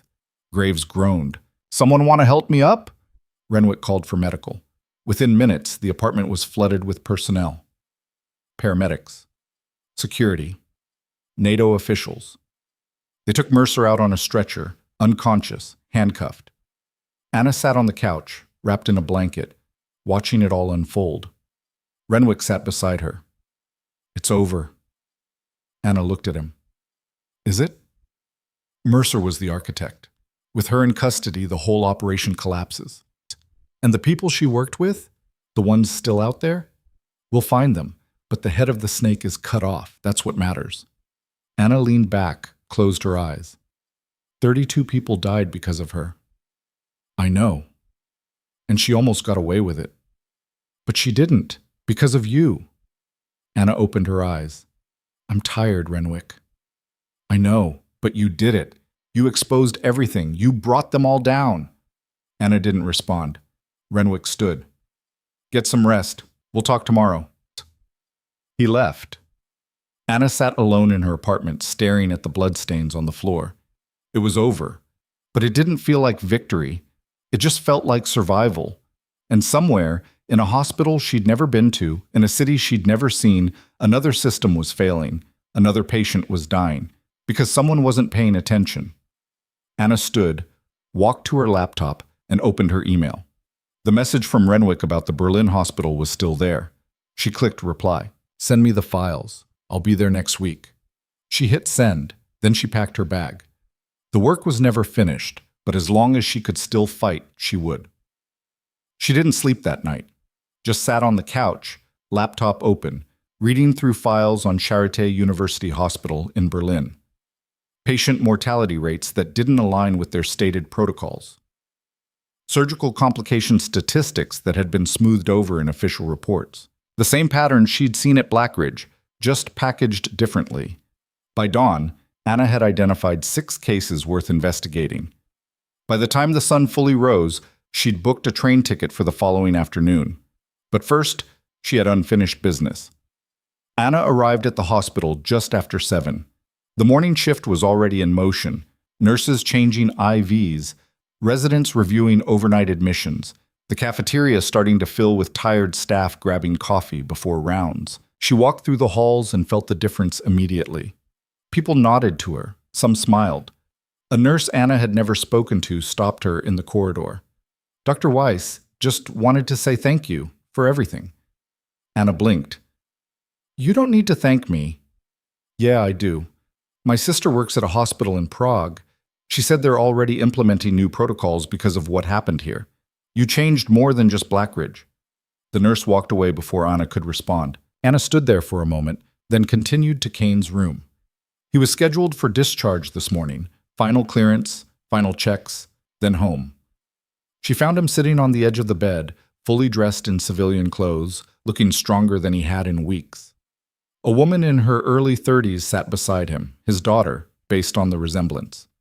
2 young children played on the floor with toy trucks. Kane looked up when Anna entered. His face lit up. Weiss, perfect timing. Anna stepped inside. Discharge day. Finally. Kane stood, extended his hand. Anna shook it. I want you to meet someone. This is my daughter Rachel, and those 2 troublemakers are my grandkids, Owen and Lily. Rachel stood, shook Anna's hand firmly. Dr. Weiss, I've heard a lot about you. All good, I hope. Rachel's eyes were damp. You saved my father's life. There aren't words for that. Anna felt something tighten in her chest. He's a tough man. He did most of the work. She's being modest, Kane said. He looked at his grandchildren. Owen, Lily, come here. The kids scrambled over. Kane crouched down to their level. See this lady? She's the reason Grandpa gets to come home. I want you to remember her. Owen, maybe 6 years old, looked up at Anna with wide eyes. Are you a superhero? Anna almost laughed. No, just a doctor. Doctors can be superheroes, Lily said matter-of-factly. She was younger, maybe 4. Kane grinned. She's right, you know. Anna crouched down beside them. Your grandpa's the superhero. He fought really hard to get better. I just helped a little. Owen considered this. Then he hugged her. Anna froze for a second, then carefully hugged him back. When she stood, Rachel was crying. Kane's jaw was tight. Thank you, Rachel whispered, for giving us more time with him. Anna nodded, not trusting her voice. A nurse came in with discharge paperwork. Kane signed everything, gathered his belongings. As they prepared to leave, he turned back to Anna one last time. What's next for you? He asked. Berlin. Another hospital, another investigation. Kane nodded slowly. You're not going to stop, are you? No. Good. He stepped closer, lowered his voice. The world needs people like you, people who see what's broken and refuse to look away. Don't let anyone convince you otherwise. Anna met his eyes. I won't, Kane smiled. I know. He walked out with his family. Anna watched them disappear down the hallway, Kane with his arm around his daughter, his grandchildren running ahead, laughing, alive, together, whole, because she'd spoken up when no one else would. Anna turned and headed for Renwick's office. She found him on the phone, pacing behind his desk. He gestured for her to sit. She stayed standing. Understood. Yes. I'll have the final report by Friday. He hung up, looked at Anna. That was Brussels. They want a full accounting of the Mercer situation. Every connection, every payment, every person involved. How is she? In custody, stable. She'll stand trial in 3 countries, Germany, Poland, and Belgium. She's looking at 20 years minimum. Anna absorbed that. And the others? The people she worked with? 7 more arrests yesterday, 2 in Berlin, 3 in Brussels, 1 in Prague, 1 in Vienna. Her network was extensive, but it's collapsing fast now that she's talking. She's cooperating? Renwick nodded. Cut a deal. She gives up everyone, she gets a reduced sentence, still going to prison, but not for life. Anna's jaw tightened. She orchestrated attacks on me. She tried to kill me. I know, and she'll pay for it, just not as much as she should. Renwick sat down. That's how it works sometimes. We get the information we need to dismantle the system, even if it means the architects get lighter sentences. Anna looked out the window. Doesn't feel like justice. It's not. It's pragmatism. He paused. But 32 families are going to get answers because of what Mercer's telling us. That counts for something. Anna didn't respond. Renwick leaned forward. I heard you're going to Berlin. Yeah. When? Tomorrow. That's fast. Anna turned back to him. The files you sent me. Charité has the same problems Blackridge had. Maybe worse. I can't just sit here knowing that. Renwick studied her. You know you don't have to do this alone, right? NATO can send a full team. Investigators, auditors, legal support. You don't have to walk in there solo like you did here. I work better alone. That's not true. You worked with me, with Voss, with Graves. You built a case with a team. Anna shook her head. I built a case despite the team. Most of the time, people just got in my way. Renwick's expression softened. Weiss? You've been fighting alone for so long, you've forgotten what it's like to have backup. But you had it here, and you'll have it in Berlin if you let yourself accept it. Anna crossed her arms. What are you saying? I'm saying I'm assigning Voss to work with you. She's good, thorough, and she's not afraid to push back when you're wrong. You need that. I don't need... Yes, you do. Renwick's voice was firm. You're brilliant, Weiss, but you're also human, and humans make mistakes when they're isolated. Voss keeps you honest. Let her. Anna wanted to argue, but she knew he was right. Fine, she said, but I lead the investigation. She supports, not the other way around. Agreed. Anna headed for the door. Weiss? She stopped. There's a ceremony next week, in Brussels. They're presenting you with the European Medal of Medical Valor. You should be there. Anna shook her head. I'm not interested in medals. It's not about the medal. It's about recognition. It's about showing other doctors that doing the right thing matters, that speaking up can change systems. They don't need me for that. They just need to do their jobs. Renwick smiled faintly. You really don't see it, do you? See what? You've become a symbol. Whether you want to be or not, people are watching what you do next. And if you show up to that ceremony, if you stand there and accept that recognition, you're telling them that accountability isn't just possible, it's necessary. Anna looked at him for a long moment. I'll think about it. That's all I ask. She left. The next 24 hours passed in a blur. Anna wrapped up her remaining cases at Blackridge, transferred patient files, briefed the incoming staff on protocols. Callahan stopped by to say goodbye. So did Eric. Even Thornton sent an email. Short, clipped, but not hostile. You were right. I wasn't. I hope that means something. Anna didn't reply. But she saved the email. That evening, she packed her apartment. It didn't take long. She'd never really unpacked. 1 suitcase. 1 laptop bag. A few books she hadn't read. As she zipped the suitcase closed, her phone rang. Unknown number. She almost didn't answer. Then she did. Dr. Weiss? The voice was unfamiliar. Male. Older. Who is this? My name is Thomas Garrett. I was married to Claire Garrett. She died 8 months ago at Blackridge. Surgery complication. Anna's pulse quickened. I'm sorry for your loss. I read about the investigation, about what you found, the suppressed cases, the fraud. His voice broke. Claire was one of them, wasn't she? Anna pulled up her files, searched the name. Found it. Claire Garrett, age 53. Died during routine gallbladder surgery. Post-op infection listed as cause of death. But the file had been flagged during Voss's audit. Gentry had been the consulting surgeon. The infection had been treatable. Should have been caught earlier. Yes, Anna said quietly. She was. Thomas Garrett exhaled, a sound like air leaving a punctured tire. I knew something was wrong. They told me it was just bad luck. Complications happen. But I knew. You were right. There was a long silence. Thank you, he said finally, for not letting them bury it, for making sure people know. I'm sorry I couldn't do more. You did enough. He paused. I just wanted to tell you that. Whatever happens next, you gave me answers. That's more than most people get. The line went dead. Anna sat on the edge of the bed, phone in her hand, staring at the wall. 32 cases, 32 families. People like Thomas Garrett, who deserved to know the truth. She'd given them that. It still didn't feel like enough, but it was something. The train to Berlin left at 1400. Anna arrived at the station early, bought a coffee she didn't drink, and sat on a bench watching people move through the terminal. Families, business people, students, all of them going somewhere, trusting that the systems around them worked, that hospitals would heal them, that doctors would tell the truth. Most of the time, those systems did work, but when they didn't, people like Anna had to step in. She boarded the train, found her seat, settled in. As the train pulled out of Warsaw, she opened her laptop and started reviewing the Charité files again. Halfway to Berlin, Voss called. Weiss, Renwick told me we're working together. Yeah? You okay with that? Anna considered the question.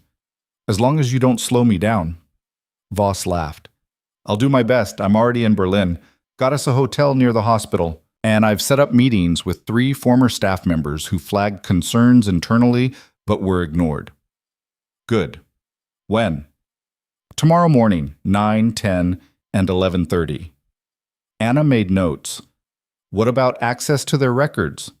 Working on it. Charité's not NATO affiliated, so we don't have automatic clearance. But I've got contacts in the German Medical Board. Should have access by end of week. That's too slow. It's what we've got. Anna frowned. I'll find another way. Weiss, trust me. She hung up. Berlin was colder than Warsaw.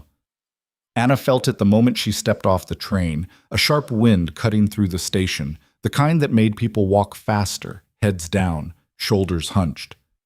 She caught a cab to the hotel Voss had booked. Small, clean, functional. She dropped her bag, changed into fresh clothes, and headed straight for Charité. The hospital was massive, multiple buildings, sprawling campus, thousands of staff. Nothing like Black Ridge's compact military efficiency. This was a civilian institution, one of the largest in Europe. Anna walked through the main entrance like she belonged there. Scrubs under her coat. ID badge from Black Ridge still clipped to her pocket. No one looked closely enough to see it wasn't local. She moved through the halls, observing, watching how staff interacted, how patients were moved, how decisions were made. Within an hour, she'd identified 3 critical areas: trauma intake, surgical scheduling, and post-op recovery. The same pressure points she'd seen at Black Ridge. She found a quiet corner near the ICU and pulled out her laptop. The hospital had open Wi-Fi for visitors. She connected, started probing their internal network. Not hacking, just looking at what was publicly accessible. Staff directories, department schedules, incident reports that had been published for transparency. One report stood out. A patient death 3 months ago. Sepsis following routine surgery. The report listed it as unavoidable, but the timeline didn't add up. Symptoms had appeared 12 hours before treatment was administered. That wasn't unavoidable. That was negligence. Anna cross-referenced the attending physician, Dr. Henrik Volkov, senior surgeon, 23 years at Charité. She made a note. Then she saw him. Volkov walked past her, white coat, stethoscope around his neck, talking to a resident. He looked confident, comfortable, untouchable. Anna watched him disappear around a corner. Then she stood and followed. Volkov led her to a conference room on the fourth floor. He went inside, closed the door. Through the window, Anna could see him sitting down with 3 other doctors. A meeting. She found an empty office across the hall, slipped inside, left the door cracked. Voices carried. "We can't keep covering these up," someone said. Female, frustrated. "We're not covering anything up," Volkov replied. "We're managing optics. There's a difference." "Optics? A patient died because we delayed treatment." "The patient died because his immune system failed. We did everything we could. 12 hours late. The labs were delayed. That's not on us." "The labs weren't delayed. You were. You didn't check them until shift change." Silence. "Careful, Dr. Emmerich. Accusations like that can hurt careers." Anna's pulse quickened. The same dynamic, the same threats, the same refusal to accept responsibility. She pulled out her phone, started recording. The conversation continued for another 10 minutes. Volkov deflecting. Emmerich pushing back. The other doctors staying silent. Finally, the meeting ended. Volkov walked out first, brushing past Anna's hiding spot without noticing her. Anna waited until the hallway cleared, then stepped out. "Doctor." Emmerich was still in the conference room gathering papers. Anna knocked on the doorframe. Emmerich looked up. "Can I help you?" Anna stepped inside, closed the door. "My name is Dr. Anna Weiss. I'm with NATO Medical Oversight, and I think you and I need to talk." Emmerich stared at her. "How much did you hear?" "Enough." Emmerich sat down heavily. "If Volkov finds out I talked to you, he won't. Not unless you want him to." Emmerich looked at her for a long moment. Then she nodded. "What do you want to know?" They talked for an hour. Emmerich laid it out. Cases where Volkov had delayed treatment, missed diagnoses, or outright ignored protocol. She'd flagged concerns internally, filed reports, gone to the department head. Nothing had happened. "Why?" Anna asked. "Because Volkov brings in funding, research grants, private donors. The hospital needs him, so they look the other way." Anna leaned forward. "How many patients has he harmed?" Emmerich's voice was barely a whisper. "At least a dozen. That I know of." Anna felt the familiar burn in her chest. "Will you testify?" Emmerich hesitated. "If I do, I lose my job. If you don't, more people die." Emmerich closed her eyes. Then she nodded. "Okay, I'll testify." Anna stood. "I'll be in touch." She left the hospital and headed back to the hotel. Voss was waiting in the lobby. "Where the hell have you been?" "Working." "You were supposed to wait until tomorrow." "I don't wait well." Voss sighed. "Did you find anything?" Anna handed her the phone with the recording. "Listen to this." Voss played it. Her expression darkened. "This is Volkov?" "Yeah. He's one of the most respected surgeons in Germany.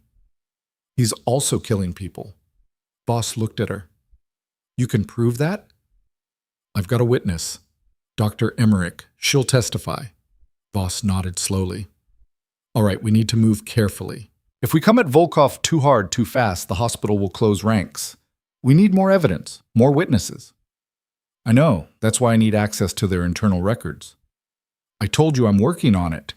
"Work faster." Voss's jaw tightened. "You know, Renwick warned me you'd be difficult." "I'm not difficult. I'm focused." "There's a difference?" Anna almost smiled. "Sometimes." They worked through the night.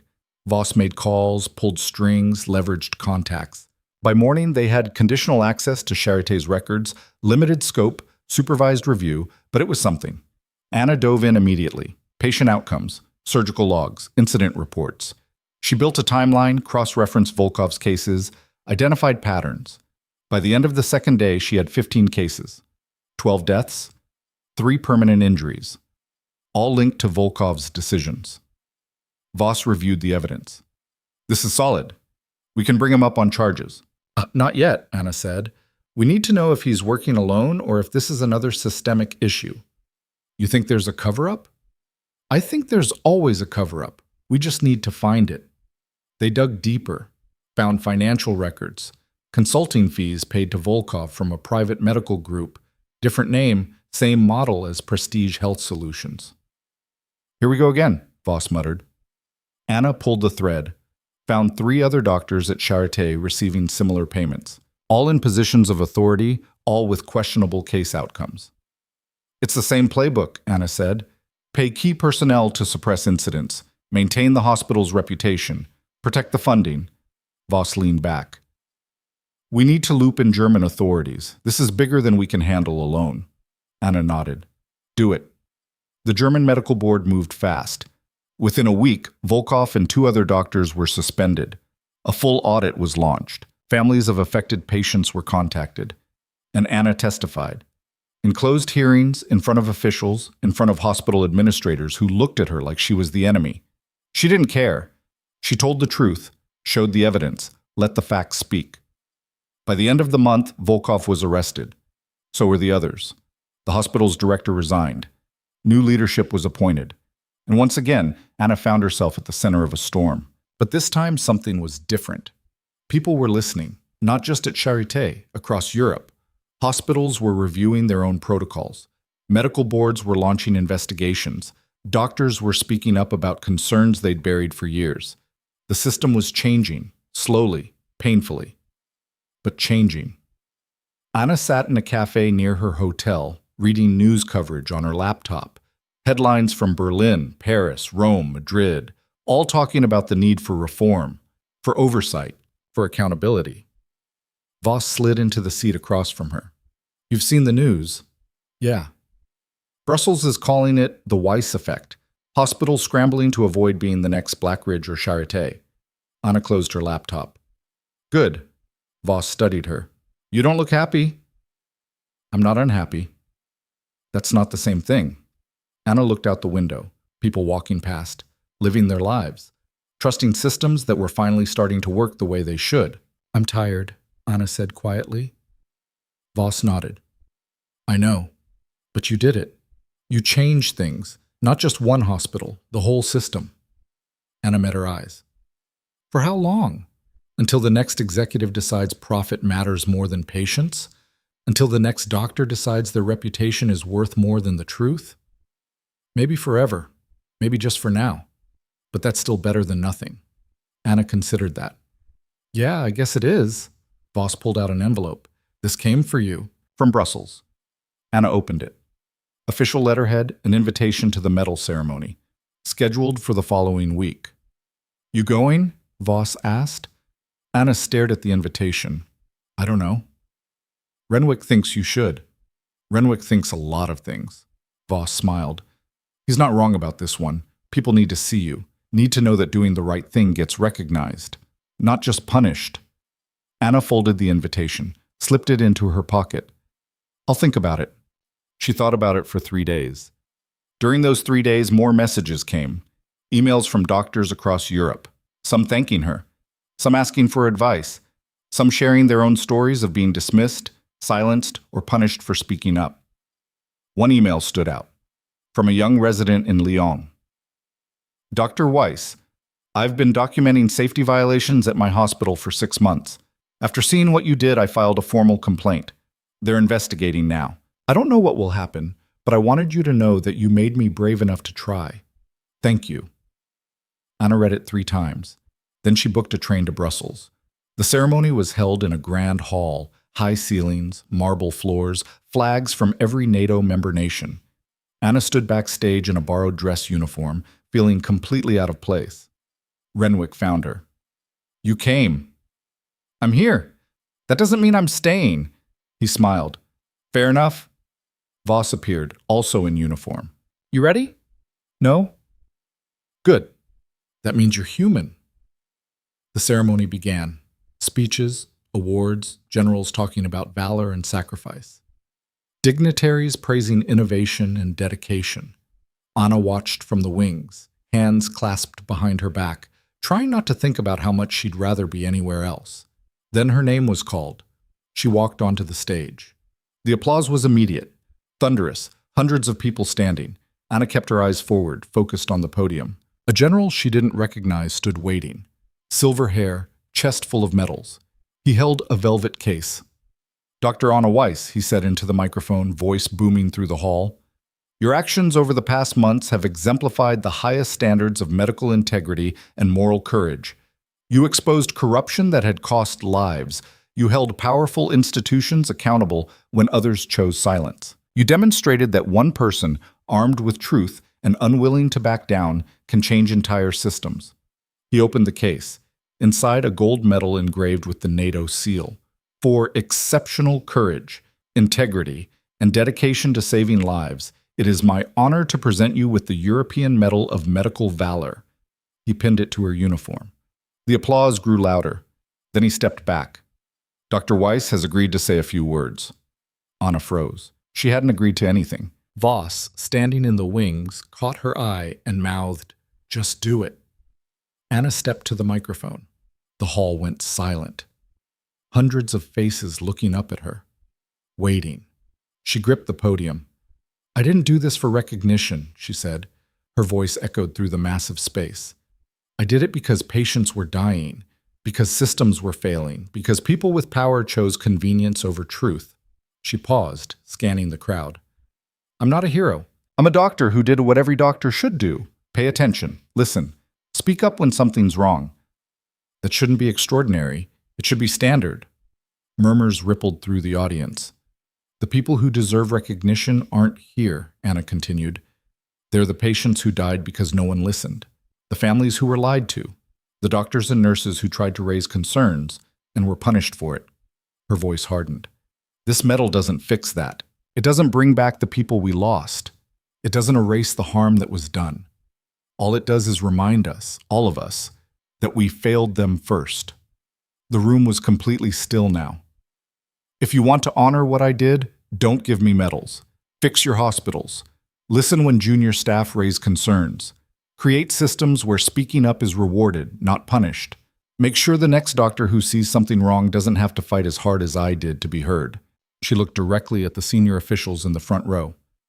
"Because right now, in hospitals across this continent, there are doctors staying silent because they're scared. There are nurses watching patients suffer because they know speaking up will cost them their jobs. There are administrators covering up mistakes to protect funding." Anna's voice rose. "And every single day that continues, people die who shouldn't. So take your applause. Take your ceremony. But unless you're willing to actually change the systems that allowed this to happen, it's just noise." She stepped back from the microphone. For 3 heartbeats, no one moved. Then someone in the back started clapping, slowly at first. Then others joined. Within seconds, the entire hall was on its feet again, but this time the applause felt different, heavier, more sober. Anna walked off the stage. Renwick met her in the wings. He was smiling, but his eyes were serious. "You just made a lot of people very uncomfortable." "Good. They should be uncomfortable." Voss appeared beside them. "That was either brilliant or career suicide." "Probably both," Anna said. Renwick shook his head. "You never make it easy, do you?" "No. I wouldn't want you any other way." The reception afterward was awkward. Officials who'd been effusive before now kept their distance. A few approached to shake her hand, but most just watched from afar, whispering to each other. Anna didn't care. She stood near the refreshment table, nursing a glass of water, when a woman in her 50s approached. German accent, elegant suit. "Dr. Weiss, I'm Dr. Katharina Brandt. I run a hospital in Munich." Anna nodded. "What can I do for you?" "You can come work for me." Brandt smiled. "I've been trying to reform our protocols for 2 years. Every time I push for changes, I get blocked by the board. But after your speech, I have leverage. I can tell them either we implement real oversight or we wait for someone like you to show up and expose us publicly." Anna studied her. "You're using me as a threat. I'm using you as a catalyst. There's a difference." Anna almost smiled. "What kind of changes are you trying to make?" "Mandatory incident reporting, independent review boards, whistleblower protections for staff. All the things you just demanded in your speech. And your board opposes this? They think it's expensive, disruptive, bad for morale." Brandt's expression hardened. "What it really is accountability. And they hate that." Anna set down her water. "Send me your proposal. I'll review it." Brandt's eyes lit up. "You'll help?" "I'll look at it. If it's solid, I'll support it. If it's performative nonsense, I'll tell you that too." Brandt laughed. "Fair enough." She handed Anna a business card. "I'll send it tomorrow." She walked away. Voss appeared at Anna's elbow. You just agreed to help another hospital. I agreed to review a proposal. Same thing. You can't help yourself, can you? Anna looked at her. Would you want me to? Voss smiled. No, I really wouldn't. That night, Anna sat alone in her hotel room, metal on the desk, laptop open. She was reading through the messages that had poured in since the ceremony. Doctors, nurses, medical students, all of them saying the same thing in different ways. You made me believe change is possible. One message was from Eric back at Blackridge. Dr. Weiss, the new director, started today. First thing he did was institute mandatory peer review for all surgical cases. No exceptions. Even the senior staff. People are grumbling, but they're doing it. Because of you. Just thought you should know. Anna stared at the screen for a long time. Change was happening. Not everywhere. Not all at once. But it was happening. Another email arrived. This one from Renwick. Weiss, Mercer's trial date is set. 3 months from now. You'll need to testify. Also, NATO Medical Command wants to formalize your role. They're creating a new position, Chief Medical Oversight Officer. You'd have authority over all NATO-affiliated hospitals in Europe. Interested? Anna read it twice. Chief Medical Oversight Officer. A real position. Real authority. Real power to change things from the top down instead of hospital by hospital. It was exactly what she'd been fighting for, and it terrified her. Because positions like that came with politics, bureaucracy, compromises. All the things Anna had spent her career avoiding. She closed the laptop without responding. The next morning, Anna took a walk through Brussels. The city was waking up, cafes opening, people heading to work, the streets filling with the rhythm of normal life. She found herself in a small park, sitting on a bench, watching parents with their children. A little girl, maybe 3, fell and scraped her knee. She started crying. Her father scooped her up, checked the injury, kissed it, set her back down. She ran off again, already forgetting the pain. Simple, clean, fixed. Not everything in life worked that way. Anna knew that better than most. But sometimes, when you saw the problem, when you addressed it quickly and directly, you could stop the bleeding before it became fatal. That's all she'd ever done. Seen the bleeding, stopped it. The question was whether she wanted to keep doing it one hospital at a time, or whether she was ready to try something bigger. Her phone buzzed. Voss. New case just flagged. Hospital in Lyon. Suspicious pattern of post-surgical infections. French authorities are asking for NATO assistance. You in? Anna looked at the message. Lyon, another city, another hospital, another fight. She could say yes, get on a train today, start investigating tomorrow, do what she was good at, or she could take Renwick's offer. Step into a role where she could change policy across an entire continent, where she wouldn't just expose broken systems, she could rebuild them. Both paths led to the same place, saving lives. The question was how. Anna stood up from the bench, made her decision. She called Renwick. He answered on the second ring. Weiss, have you thought about the position? I have, and my answer is no. Silence on the other end. No? I'm not built for administration. I'm not built for politics. I'm built to walk into broken places and fix them. That's what I do best. That's what I'm going to keep doing. Renwick sighed. You're sure? Completely. You know you could do more good in a leadership role, more reach, more impact. Maybe. But I'd lose what makes me effective. I'd get buried in meetings and committees and compromises. And while I'm doing that, people would still be dying in hospitals I could have fixed. Renwick was quiet for a moment. All right. I can't say I'm not disappointed, but I understand. Good. What will you do instead? Lyon. Then whatever comes after that. You're going to burn yourself out. Anna smiled faintly. Probably, but I'll do a lot of good before I do. Renwick laughed, short, tired, but genuine. Yeah, you will. He paused. The offer stands if you change your mind. I won't, but thanks. She hung up. Then she texted Voss. I'm in. When do we leave? The response came immediately. Train leaves in 3 hours. I'll meet you at the station. Anna packed her bag. Again. Same routine, same sparse collection of belongings. She'd lived like this for years, light, mobile, ready to move at a moment's notice. Some people might call it lonely. Anna called it focused. She checked out of the hotel, caught a cab to the station, arrived an hour early, bought another coffee she wouldn't finish, sat on another bench, watching another crowd of travelers, and thought about everything that had happened. Blackridge, the investigation, Kane, the arrests, Mercer, Berlin, Charité, the medal ceremony. All of it had started because she'd refused to stay quiet when everyone else told her to. One decision, one moment of choosing truth over convenience, and it had cascaded into something bigger than she'd ever imagined. Voss arrived 30 minutes before departure. She spotted Anna, waved, headed over. "Ready?" she asked. Anna stood, shouldered her bag. "Always." They boarded the train together, found their seats. Voss pulled out her laptop, started reviewing the Lion files. "Okay, here's what we know," she said. 4 post-surgical infections in 6 weeks, all different procedures, all different surgeons, but all resulted in sepsis. 2 deaths, 1 patient still in ICU. Anna leaned over, studied the screen. "What's the common factor?" "That's what we need to find out. Could be equipment sterilization, could be a contaminated supply batch, could be something in the OR environment. Or it could be deliberate." Voss looked at her sharply. "You think someone's causing infections intentionally?" "I think we don't rule anything out until we have evidence." Voss nodded slowly. "Fair."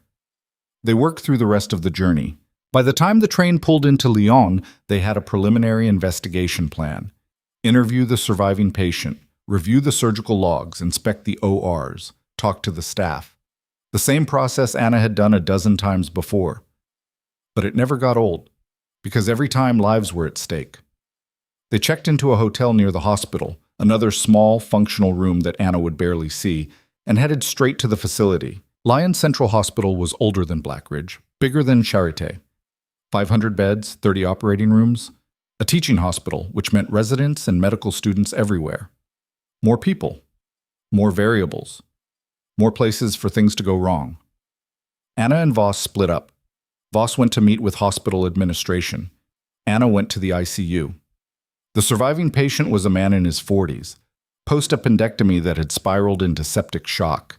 He'd been unconscious for 3 days. Anna stood outside his room, reading his chart. The infection timeline was aggressive, symptoms appearing within hours of surgery. Antibiotics started immediately, but the bacteria was resistant.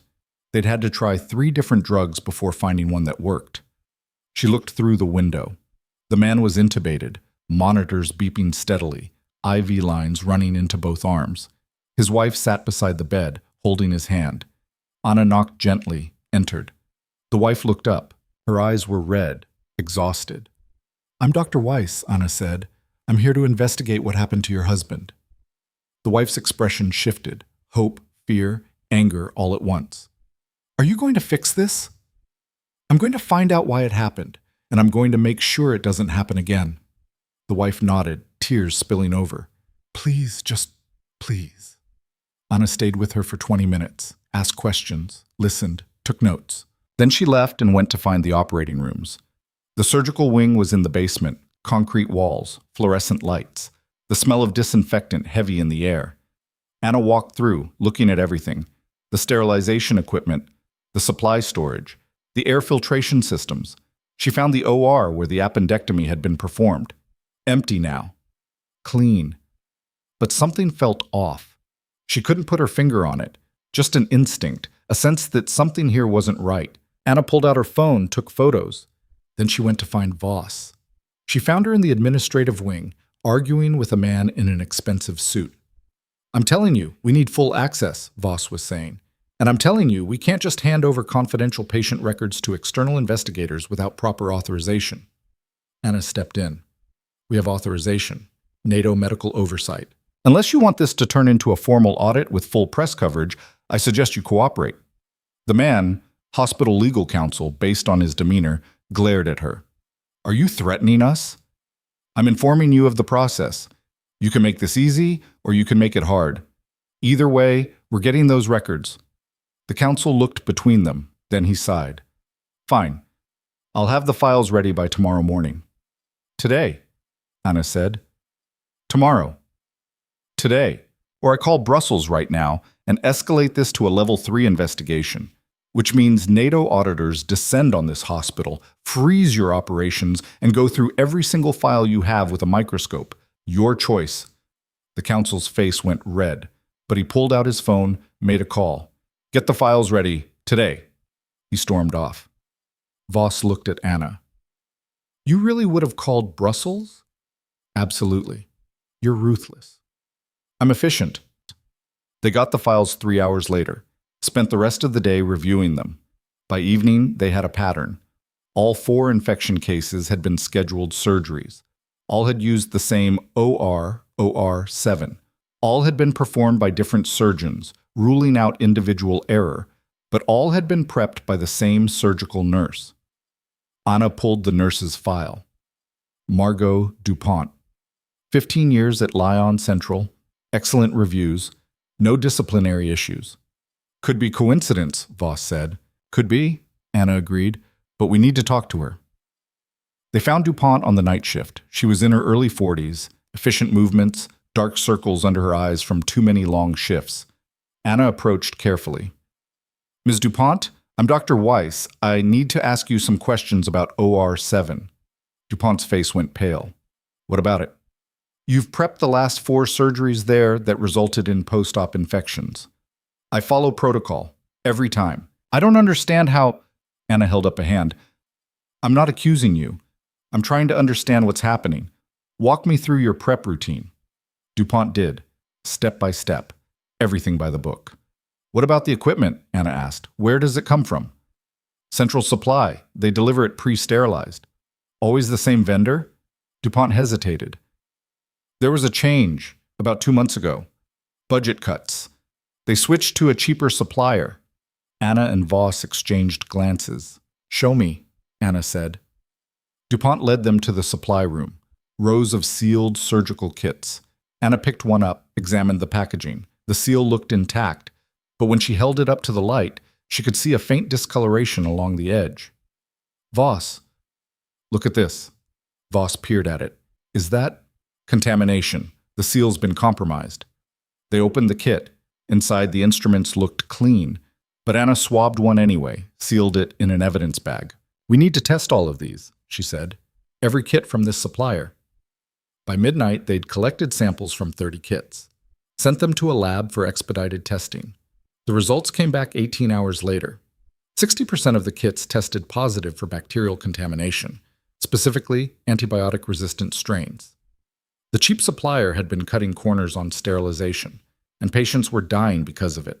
Anna stood in the hospital director's office, the lab results in her hand. Your supplier is killing your patients, she said. You need to recall every kit, notify every patient who's had surgery in the past 2 months, and terminate your contract. Today. The director, a thin man with wire-rimmed glasses, looked stricken. This will destroy our reputation. Your reputation is already destroyed. The question is whether you're going to do the right thing now or wait until more people die. He stared at her. Then he reached for his phone. Get me legal and supply chain, now. By the end of the week, Lyon Central had issued a public statement, recalled all surgical kits from the contaminated supplier, contacted every patient, offered free follow-up care and testing. 3 more patients came forward with symptoms. All were treated. All survived. The supplier's CEO was arrested. The company went bankrupt within a month, and Lyon Central implemented new protocols.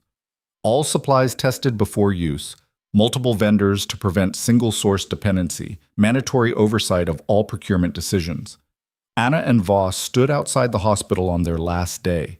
The sun was setting, painting the sky orange and pink. Another one down, Voss said.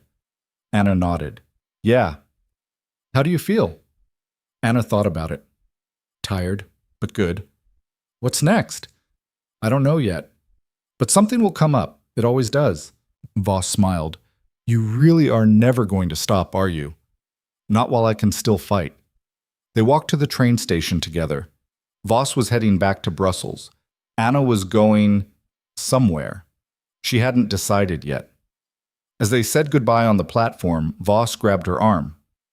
Weiss, for what it's worth, I'm glad you didn't take that desk job. The world needs you out here, in the field, where the work actually happens. Anna squeezed her hand. Thanks. Stay safe. You too. Voss boarded her train. Anna stood on the platform watching it pull away. Then she checked her phone. 2 new messages. One from Renwick.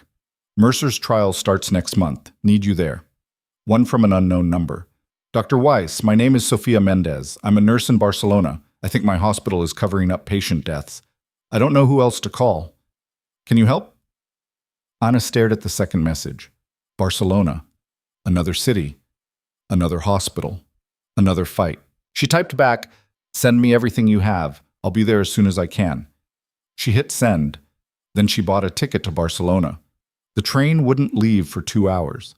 Anna sat in the station cafe, laptop open, reviewing the files Sophia had already started sending. And she thought about Thomas Garrett, about Kane, about Owen and Lily, about all the people whose lives had been saved because someone refused to look away. This was her purpose. Not medals, not titles, not recognition, just this. Seeing what others missed, speaking when others stayed silent, fighting when others gave up. One hospital at a time, one patient at a time, one truth at a time. It wasn't glamorous, it was exhausting, lonely, often thankless. But it mattered, and as long as it mattered, Anna would keep going. The train to Barcelona pulled into the station.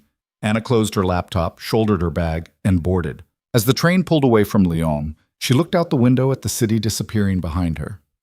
Somewhere in that city, patients were sleeping safely because contaminated surgical kits had been removed. Families were holding loved ones who would have died without intervention. A system had been fixed because someone had paid attention. That was enough. It had to be. Anna opened her laptop again, started reading Sophia's files. And in the reflection of the screen, she saw herself, tired, determined, unrelenting. The girl no one had believed. The doctor everyone had dismissed. The woman who'd changed everything. Not because she was perfect, not because she was fearless, but because when she saw something wrong, she couldn't walk away. And she never would. The train carried her toward Barcelona, toward another hospital, another battle, another chance to save lives. Anna Weiss smiled faintly, adjusted her laptop screen, and got to work. Because the fight wasn't over. It was just beginning, and she was ready.